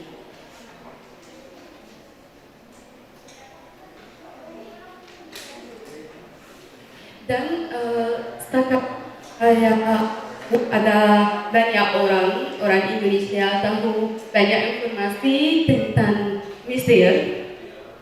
Di awal saya ingin bilang banyak informasi tentang Mesir. Mesir terletak di Afrika Utara dan salah satu negara besar di Arab. dan juga Mesir memiliki visi baru dalam pendidikan, terutama pendidikan multicultural dan global citizenship, dan karena merupakan isu terbesar yang menduduki bunyi public Mesir. Sekarang di Mesir yang isu yang lebih peran khusus pendidikan di Mesir,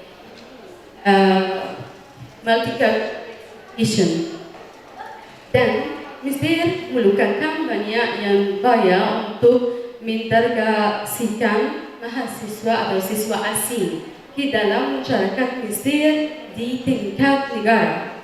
Pemerintah Mesir dan tingkat masyarakat Mesir juga untuk menselesaikan mahasiswa asing atau siswa dari luar Mesir dari negara yang penting karena kondisi politik dan ekonomi dan sosial yang menyebabkan delegasi mereka di Mesir.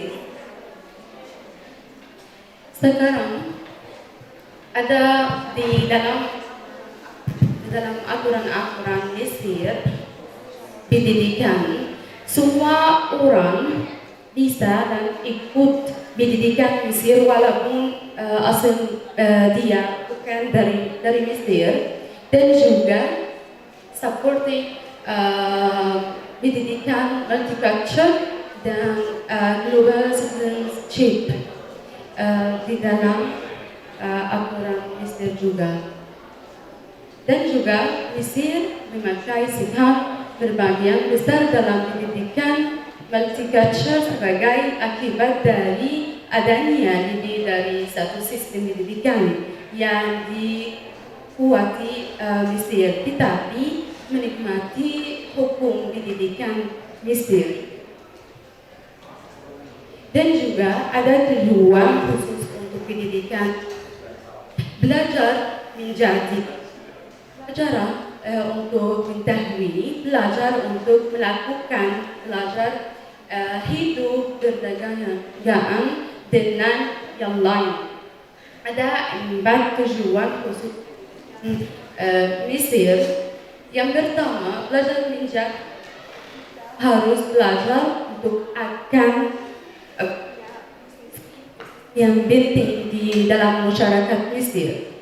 Yang kedua, belajar untuk mengetahui, harus ada kita belajar kenapa? Karena dari tabiat manusia, mereka ingin mengetahui ilmu, mengetahui bagaimana kita di dalam dunia ini. Juga belajar untuk melakukan, kita harus belajar untuk kita beri manfaat untuk masyarakat kita, dan juga belajar hidup berdampingan dengan yang lain. Yang lain maksud di sini orang yang punya latar belakang budaya yang berbeda. Dan juga sekarang sistem pendidikan multicultural di Mesir, di elementary Mesir, kalau di kelas untuk pendidikan dasar dari 6 sampai 12 tahun, dari kelas start kelas jumlah siswa pada kelas berkisar antara 24 hingga 20, termasuk 12 siswa yang udah masuk dari negara-negara yang lain. Dengan pemikiran tingkat mungkin 40% dan mungkin lebih tinggi sekarang, karena di sekitar Mesir beberapa negara punya masalah yang besar.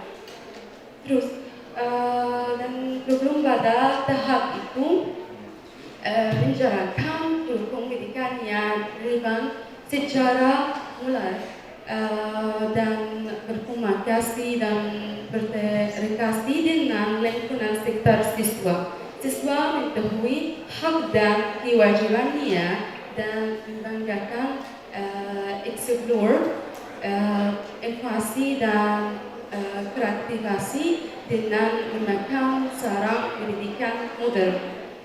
Di Mesir sekarang di dalam pendidikan Mesir nggak pakai sama sekali secara yang lama khusus pendidikan seperti pakai buku teks, tapi sekarang pakai seperti teknologi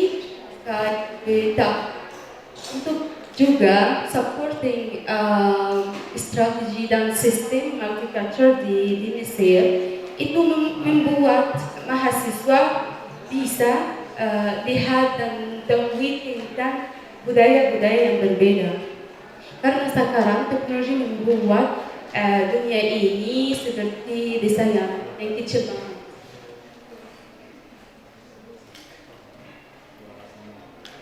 Dan di Mesir punya strategi dari Kementerian Pendidikan di Mesir untuk pendidikan multicultural. Kami punya di Mesir strategi yang khusus untuk multicultural di Mesir. Di awal masyarakat Mesir masyarakat punya berpikiran dan budaya bagaimana menerima orangnya.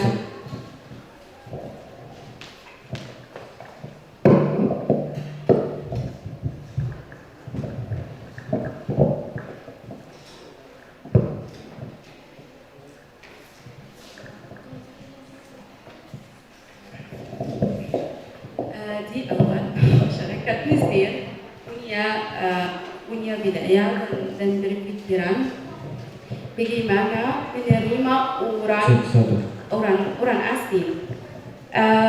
Itu membantu Kementerian Pendidikan Mesir pakai strategi yang mudah untuk pendidikan multicultural di Mesir. Kebudayaan masyarakat Mesir sangat mendukung pendidikan multicultural melalui penyedaraan di tempat-tempat ibadah dan pusat-pusat kebudayaan. Dan kedua, mempersiapkan guru.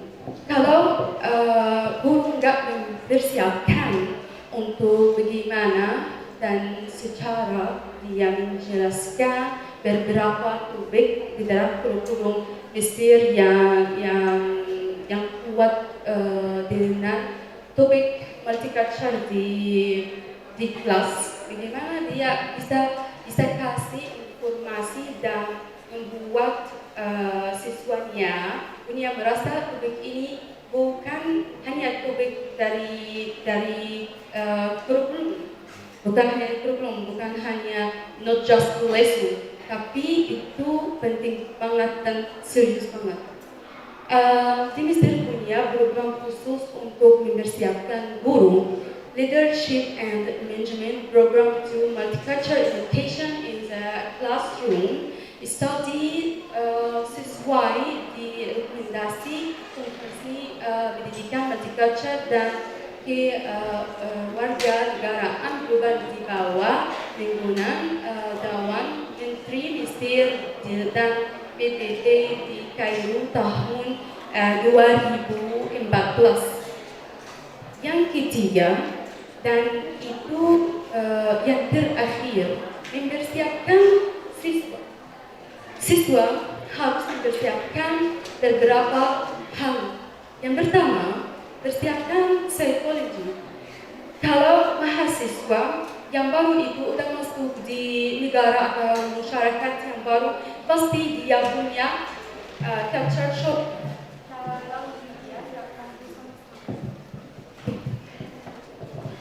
Enggak tahu sama sekali dengan budaya yang baru, yang dia masuk ke budaya yang baru atau masyarakat yang baru, pasti dia enggak punya merasa nyaman, dia punya merasa dia ini lanjut.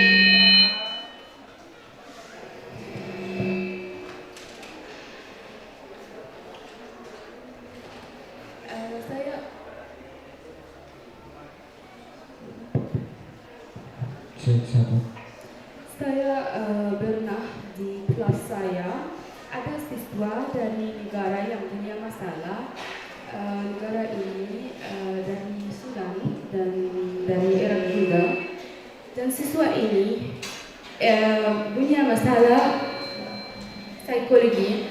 Dia nggak ingin lanjut kuliah, dia nggak ingin hidup lagi. Kalau mahasiswa ini kita nggak fokus tentang bagian psikologi ini, kita nggak bisa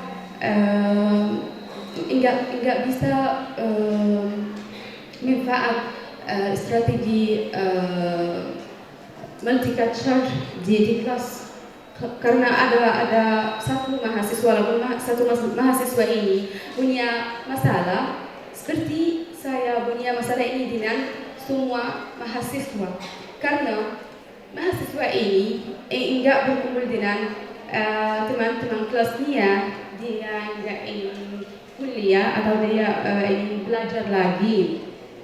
Hasilnya nilai siswa ini rendah banget. Terus dan juga kita punya beberapa orang khusus untuk fokus tentang kalau ada siswa punya masalah dengan dirinya, khusus psikologi, ada orang khusus untuk ini. Dan juga menyiapkan siswa ini dengan kurikulum di Mesir. Kita punya beberapa topik seperti pakai bahasa Arab atau bahasa Inggris atau mata kuliah yang lain-lainnya khusus multicultural, seperti di dalam bahasa kurikulum bahasa Arab ada lesson khusus bagaimana saya menerima orang yang punya agama yang berbeda. Seperti kurikulum ini atau lesson ini masuk dari beberapa bagian dari dalam sebutan Quran dan dalam Bible juga. Dan juga ada program khusus siswa untuk bagaimana mengetahui tentang orang yang punya seperti budaya yang berbeda dari negara yang berbeda. Khusus ini ada seperti hari yang khusus. Hari ini namanya International Students in Egypt. Semua siswa yang dari negara yang berbeda atau punya kepercayaan yang berbeda, mereka mulai menjelaskan bagaimana atau informasi tentang budaya mereka. Dan juga bagian utama dari pendidikan multicultural ada kegiatan warga global yang mendidik anak-anak yang memahami tugas dan tanggung jawab dan hak mereka sebagai salah satu angkut dunia. Ide-ide ini misalnya dibuat di sekolah dasar untuk mempersiapkan siswa menghadap dunia yang beragama dan selain berhubungan. Blog ini akan membahas pentingnya global citizenship di sekolah dasar dan bagaimana hal ini dapat dijalankan. Fasilitator juga akan membagikan pengalaman beribadinya dalam mengajar tentang multicultural dan citizenship di kelas. Dan juga hari ini kita semua di sini untuk ambil manfaat dari membahas kita. Di awal ada banyak manfaat untuk mensukakan pendidikan multicultural dan kewarganegaraan global akan dalam kurikulum sekolah dasar. Ini termasuk pembahagian rasa memiliki dan inklusivitas dan antara siswa, merumuskan pemikiran kritis dan keterampilan memecahkan masalah dan mempersiapkan siswa untuk dunia yang beragama atau punya muka yang berbeda dan selain berhubungan. Pendidikan multicultural dan keluarga global juga dapat membantu mengurangi bersanakan diskriminasi serta mendorong sikap positif terhadap beragamaan dan keadilan sosial. Dan juga pendidikan multicultural dan keragaman global ada kemungkinan penting dari pendidikan menyeluruh dengan memperkenalkan konsep-konsep ini di sekolah dasar. Kita dapat membantu mempersiapkan siswa menghadapi dunia yang beragama dan selain berhubungan serta membukakan rasa selain memiliki dan penelitian dan antara siswa dari berbagai latar belakang budaya yang berbeda. Penting bagi pendidikan untuk terus memperhatikan konsep-konsep ini dalam kurikulum dan praktik ajaran mereka dan berupaya menciptakan lingkungan belajar yang inklusif dan ramah bagi semua siswa. Dan terima kasih dan juga terima kasih lagi dan saya berharap presentasi saya hari ini sudah bermanfaat dan maaf kalau ada kurang di dalam bahasa saya, tapi saya ingin pakai bahasa Indonesia supaya bermanfaat. Terima kasih.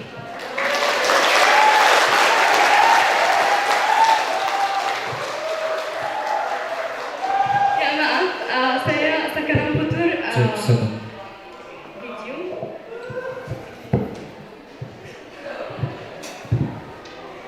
Video ini tahu bagaimana harian internasional di Mesir, di sekolah Mesir seperti apa.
generation.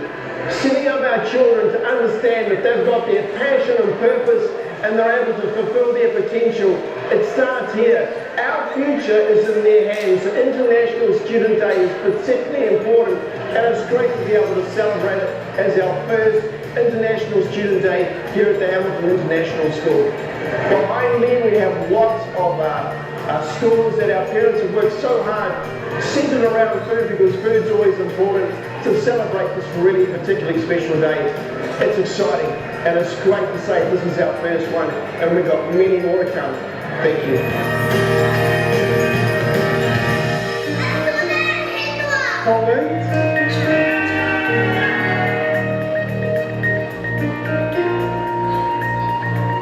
Today is a very special day for our school. It's our very first International Student Day. And as you can see behind me and around me, we are joined by our families, our whole Hamilton community, as we come together to celebrate our students. The most important thing in any school are its students. We are so fortunate at Hamilton International School to celebrate our students.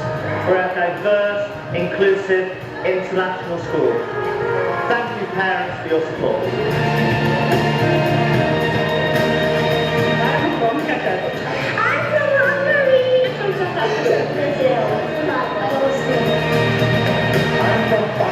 Tanzania. Kenya.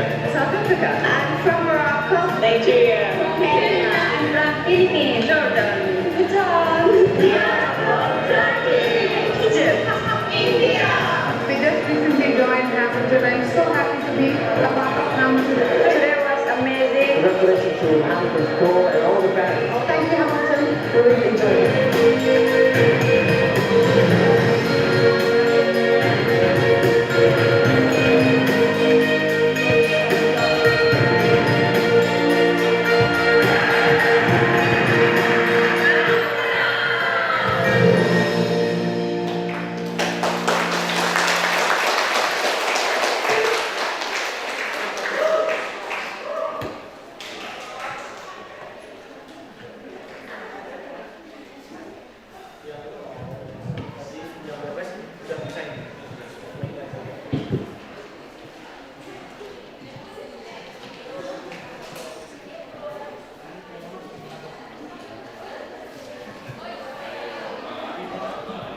Okay.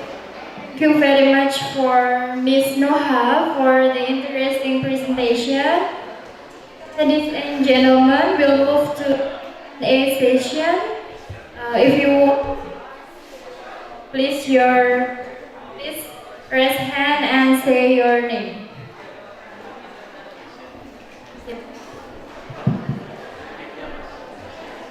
Okay, maybe yeah, Mbak.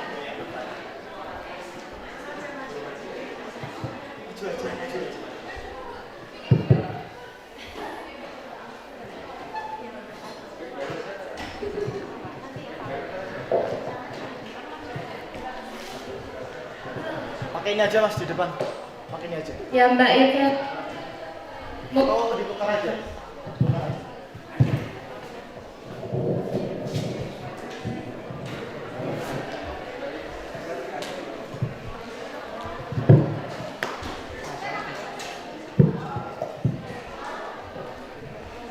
Ya.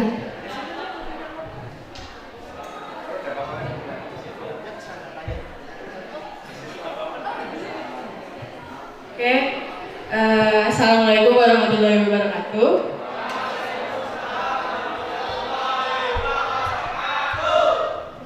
Good morning, my name is Nabila Skarpamita. Welcome to Indonesia, welcome to Ikip di Lapas Kulon Progo. Nice to meet you. Earlier we diskusi assessment practice in Kazakhstan.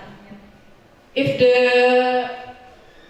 assessment practice in Kazakhstan is applied to education in Indonesia, is it possible and effective? Thank you. Okay, thank you, Mbak Nabila.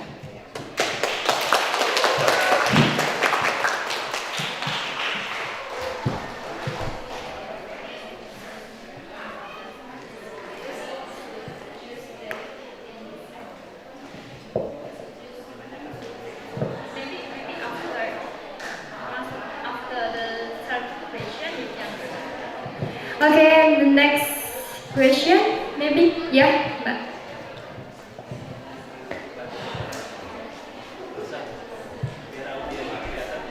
Okay, to Miss Budana, before it, I wanna say sorry because my speaking is still bad. Okay? You say that parent, student, and teacher is an important relation, right? My question is, how about the parent knowledge skill background? I mean, how parent can participate if their background is different?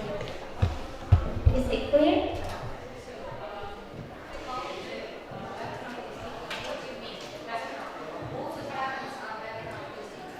Yes. Yeah.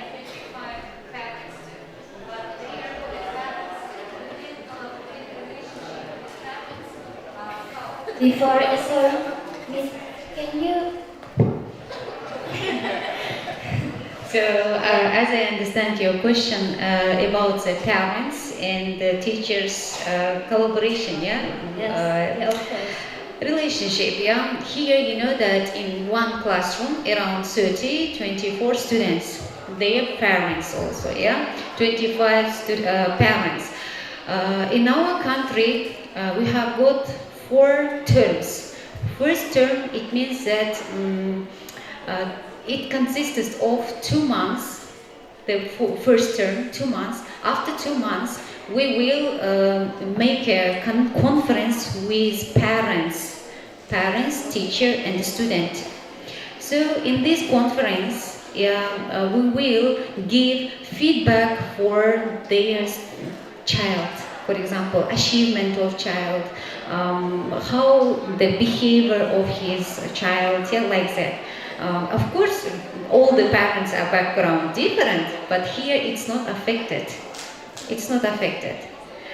There, the parents are same for elementary school parents. Yeah, for example, I'm also parent. Yeah, I'm also parent. I'm a lecturer, but also my son's classmates' mother may be law, maybe doctor.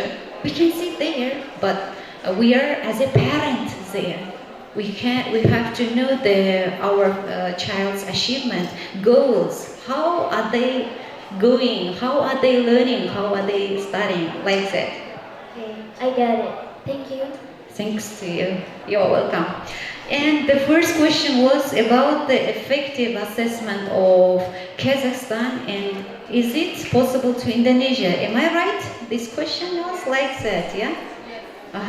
So here, I'm studying here for 1 year, yeah, around 10 months. So I have got one lecture as a classroom assessment. So in this course, I have learned about assessment of Indonesia and Japan, Australia, and another countries' assessment.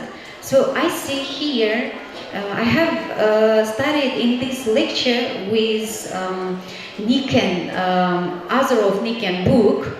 There was about assessment, summative assessment, and the formative assessment. You see that here the students also getting this assessment nowadays, you know, yeah? For example, during the lecture, you will assess the students' attendance, the activeness, how is active in the class or no, yeah? It will be the formative assessment. And the summative assessment means that your midterms and the final exams, it will be your summative assessment. But here, each assessment have got own structure and the own assessment score. Score, it means the grade, yeah? For example, you get a point, 100, yeah? 100 point, it means that 90 till 100, it means that A grade, yeah? A grade. And the A minus, yeah? 95 till 100 A, 95 till 90 A minus, like that. It's also, how I can say here, it depends on the structure. But nowadays, I think that formative and the summative assessment is an effective way to assess of students' knowledge. Thank you. Thank you, Miss Dana. Maybe I will explain to Mbak Nabila for your question about is it possible to implement the effective assessment in Kazakhstan to Indonesia, right? Based the Miss Dana explanation, the summary, summative and formative assessment is similar in Indonesia. We call some UTS, UAS. UAS, ujian akhir semester, means summative assessment. It's similar. And then about the formative assessment consists something like about every day, ya. Sebagai contoh, penilaian perilaku siswa setiap hari, ujian ulangan harian. Nah, ini hampir mirip dengan tempat kita yang ada di Indonesia. Itu penjelasannya. And then maybe one question, the last question maybe for the audience. Okay, yeah.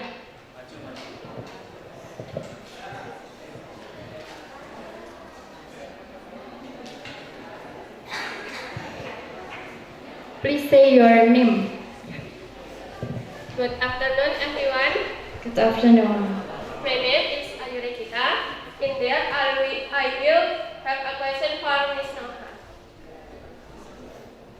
Is there a difference between students when viewed from the economy, and how are the attitude of parents and teachers in addition to balance abilities of each student, and how the curriculum of Ikip always change? Thank you. Get it? Can you repeat? Boleh diulangi, Mbak? Is there a difference between students when viewed from the economy, and how are the attitudes of parents and teachers in Ikip to balance and ability of each student, and how is the curriculum in Ikip always change? Okay. Maybe in bahasa, Mbak. Jika dilihat dari perbedaan ekonomi siswa, apakah terjadi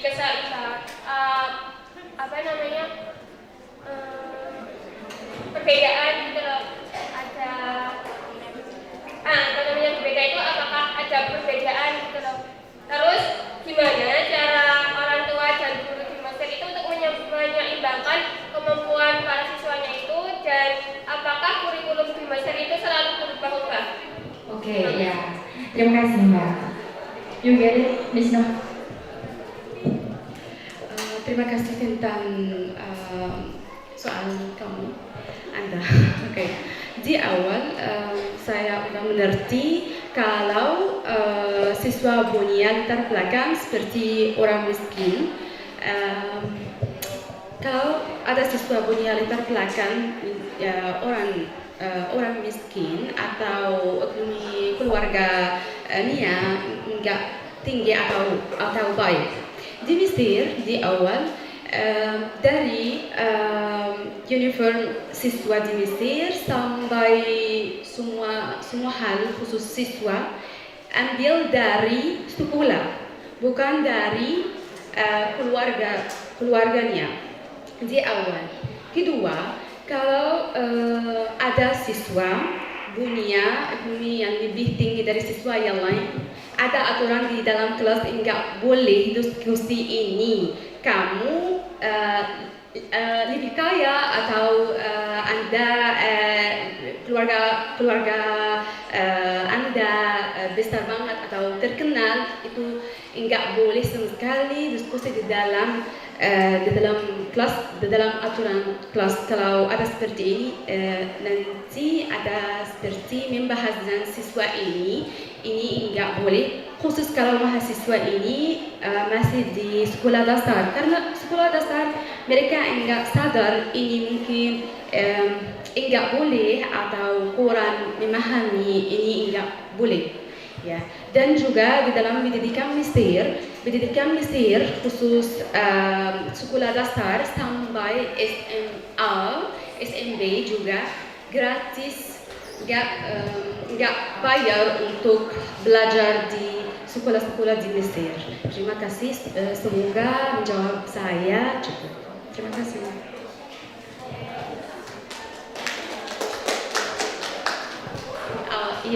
Yang bagian yang pertama dari pertanyaan, kalau kurikulum Mesir berubah-ubah terus, iya, semua negara pendidikannya harus berubah-ubah terus karena ada sekarang situasi seperti masalah politik atau masalah ekonomi harus berubah. Sekarang di Mesir ada masalah ekonomi juga harus berubah, harus semua masyarakat Mesir ikut untuk masalah ini lewat cepat ya. Ini dari masyarakat, dari pemerintah, dari semua orang-orang di bagian dari negara. Ya, terima kasih. Thank you, Miss Noha. Okay, ladies and gentlemen, we finally come to the end of this international conference. Before I close the international conference, I would like to take the conclusion from what the speaker has presented. Ms. Dana shared about effective assessment practices in elementary education, a case study in Kazakhstan. She shared about elementary education in Kazakhstan use formative and summative assessment. There is positive relationship between the teacher, student, parents to share about learning outcome and progress, such as progress monitoring, reporting, and students' portfolios. And then Mr. Ikip shared about educational system at Pakistan consists of levels education very special because any matriculation for grades 9 and 10. He told about education system in Pakistan in bad condition because of allocation that inadequate, private education problems, student just degree seekers, and etc. And the last one, Ms. Noha's material about multicultural education and global citizenship in elementary school in Egypt. The important global citizenship at elementary school, about the curricula, culture, and leadership and management programs that support multicultural and global citizenship in Egypt. So there are the role of society, teacher preparation, and student preparation are strategies Egyptian Ministry of Education for multicultural education. Okay, ladies and gentlemen, I'd like to thank to all the speakers for the informative and interesting presentation, and all the participants for the active participation. Finally, please give the applause for the all speakers and for all of you. Thank you. Maybe Mr. Farid. Okay. Maybe this is time to closing statement for all the speakers. Start from Miss Dana and Mr. Ikip, and the last one is Miss Noha. Time is yours.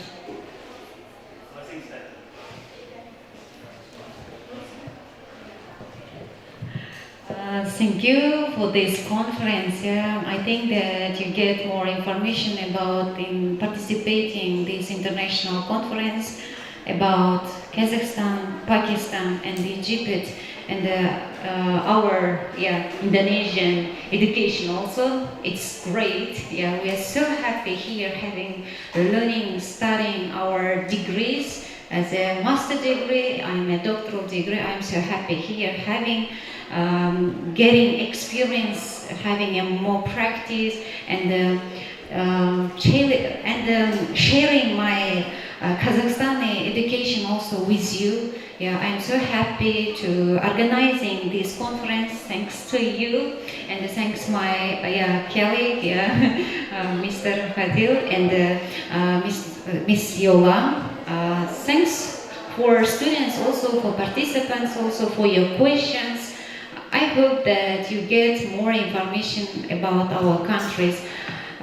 Thanks again. Yeah, I'm so happy having and participating in this conference. Thanks a lot. Terima kasih.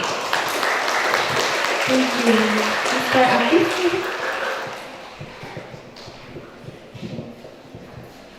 Bismillahirrahmanirrahim. First of all, I would like to thank all the participants, all the staff members of the EPW, my international students and my friends here, and the media partner as well.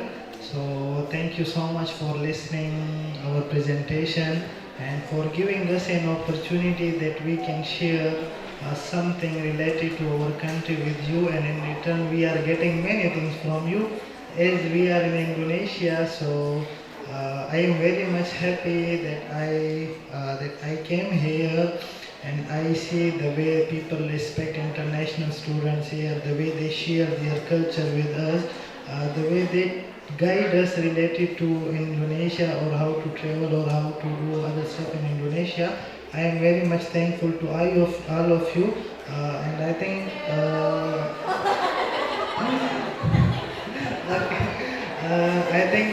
this platform is an amazing platform. Where all our international friends and colleagues can share something about their countries which is currently going over there, and I hope you guys might learn many things from this international conference. Thank you again and see you next time. Yeah, thank you so much. Thank you, Mr. Akif. And the last one, Miss Noha. Di awal saya terima kasih kepada semua yang sudah hadir dan semua yang nggak bisa hadir juga. Di awal saya ingin bilang sesuatu.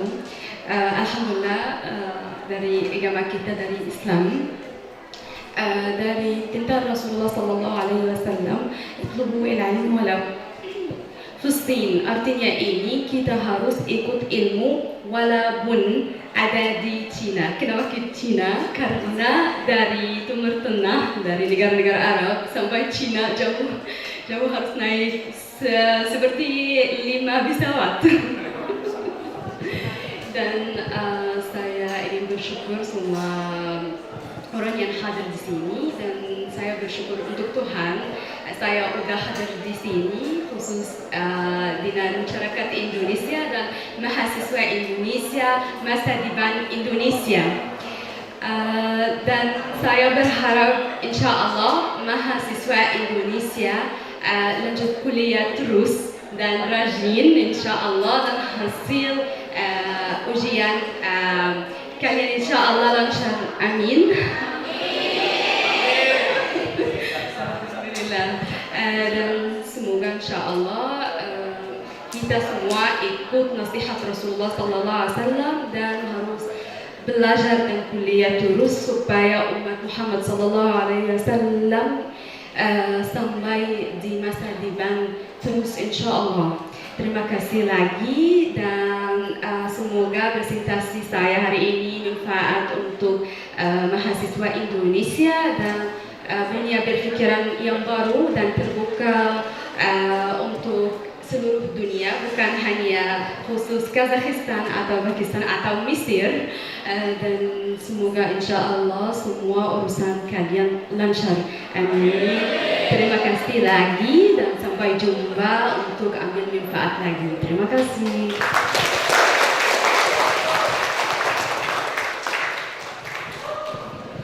Okay, finally, coincide in 20 May National Awakening Day with spirit, that momentum.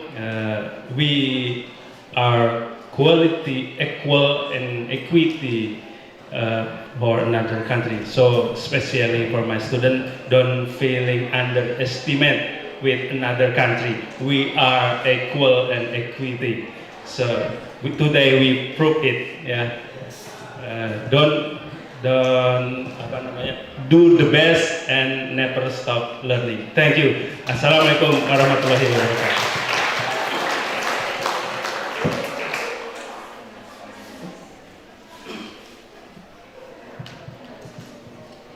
Okay, we say thanks to Miss Yolanda Septiana MPD who moderated our event. The next session is submission of memories for Mr. Gil and Mrs. Ulan. The time is yours.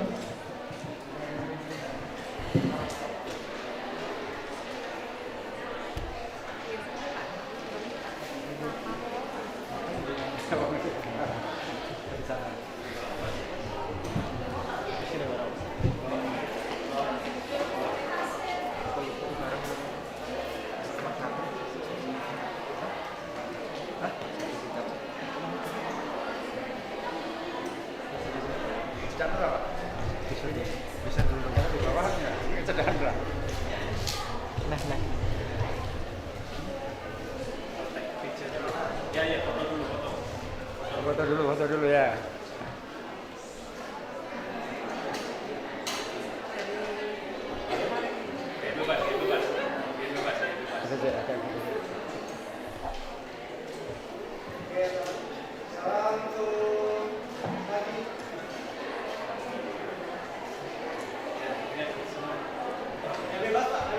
Bebas. Bebas lagi. Ya.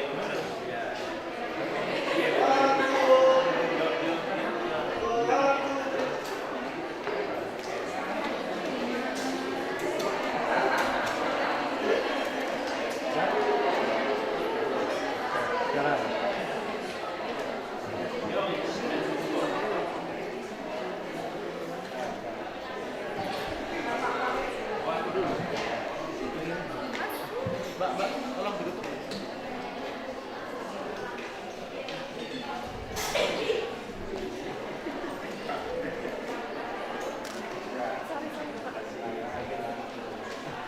Oke, ditahan dulu ya Pak. 1, 2, lagi 1, 2.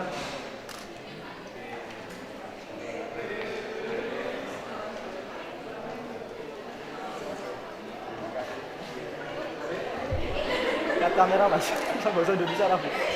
Oke, 1, 2, 3, 3, lagi 1, 2, 3, geser.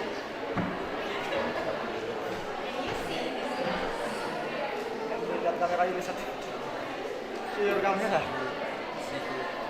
Oke, 1, 2, 3, oke, again 1, 2, 3.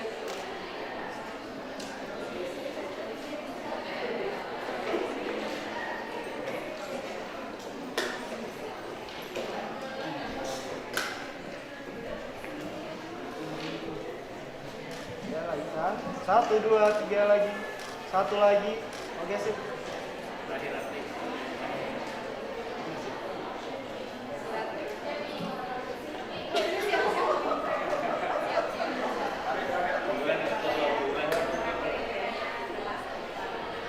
Oke, lihat kamera. 1, 2, lagi. 1 lagi, 1, 2, 3. Oke.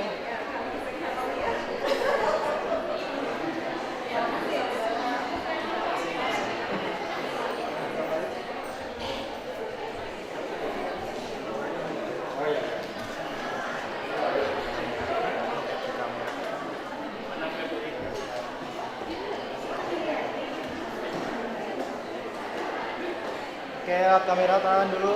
Sebentar, ada Bu Ratri. Oke, 1, 2, 3. Lagi 1, 2, 3. Oke, now.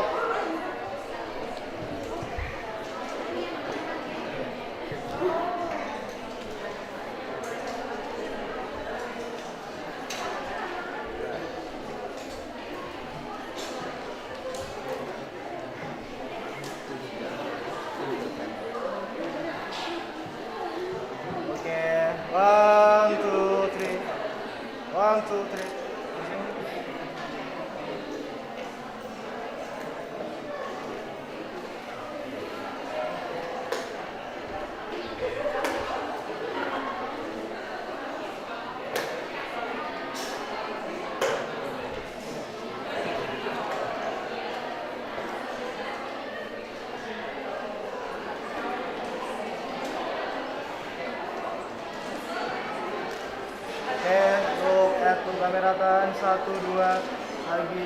satu lagi. Oke, nah.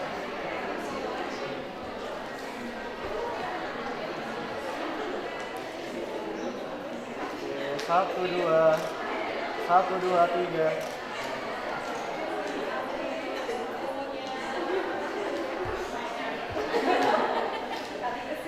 Oke, lihat sini dulu. Oke, sip. 1 2 3. Satu lagi. 1 2 3. Oke.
Ladies and gentlemen, we will start next agenda, namely recitation of prayer, which will be led by Alif.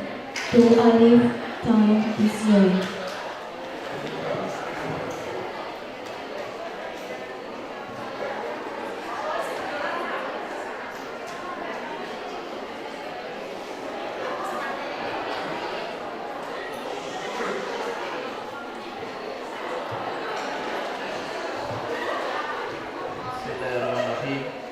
Assalamualaikum warahmatullahi wabarakatuh.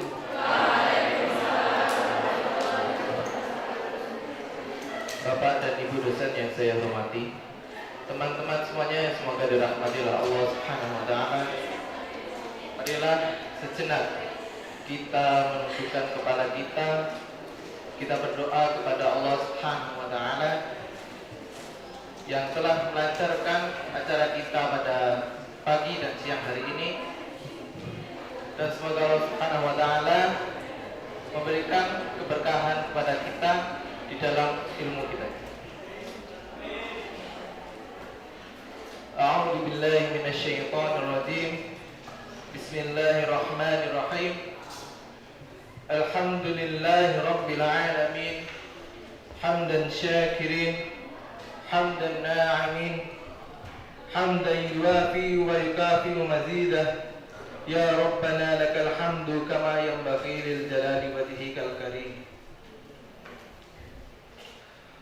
Allahumma salli ala Muhammad wa ala ali Muhammad kama sallaita ala Ibrahim wa ala ali Ibrahim wa barik ala Muhammad wa ala Muhammad kama barakta ala Ibrahim fil alamin innaka Hamidum Majid. Allahumma la sahla illa ma ja'altahu sahlan wa anta taj'alul hasna idza syi'ta sahla. Allahumma inni a'udzu bika min 'adzabi jahannam wa min 'adzabil qabr wa min fitnatil mahya wal mamat wa min syarri fitnatil masih dajjal.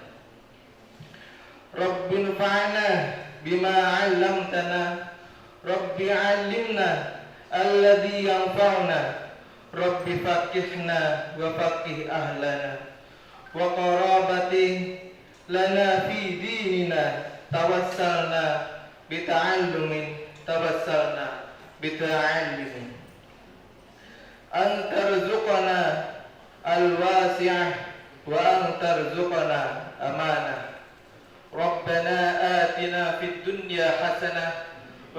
الآخرة حسنة وقنا عذاب النار آمين آمين يا رب العالمين. آخر كلام والسلام عليكم ورحمة الله وبركاته.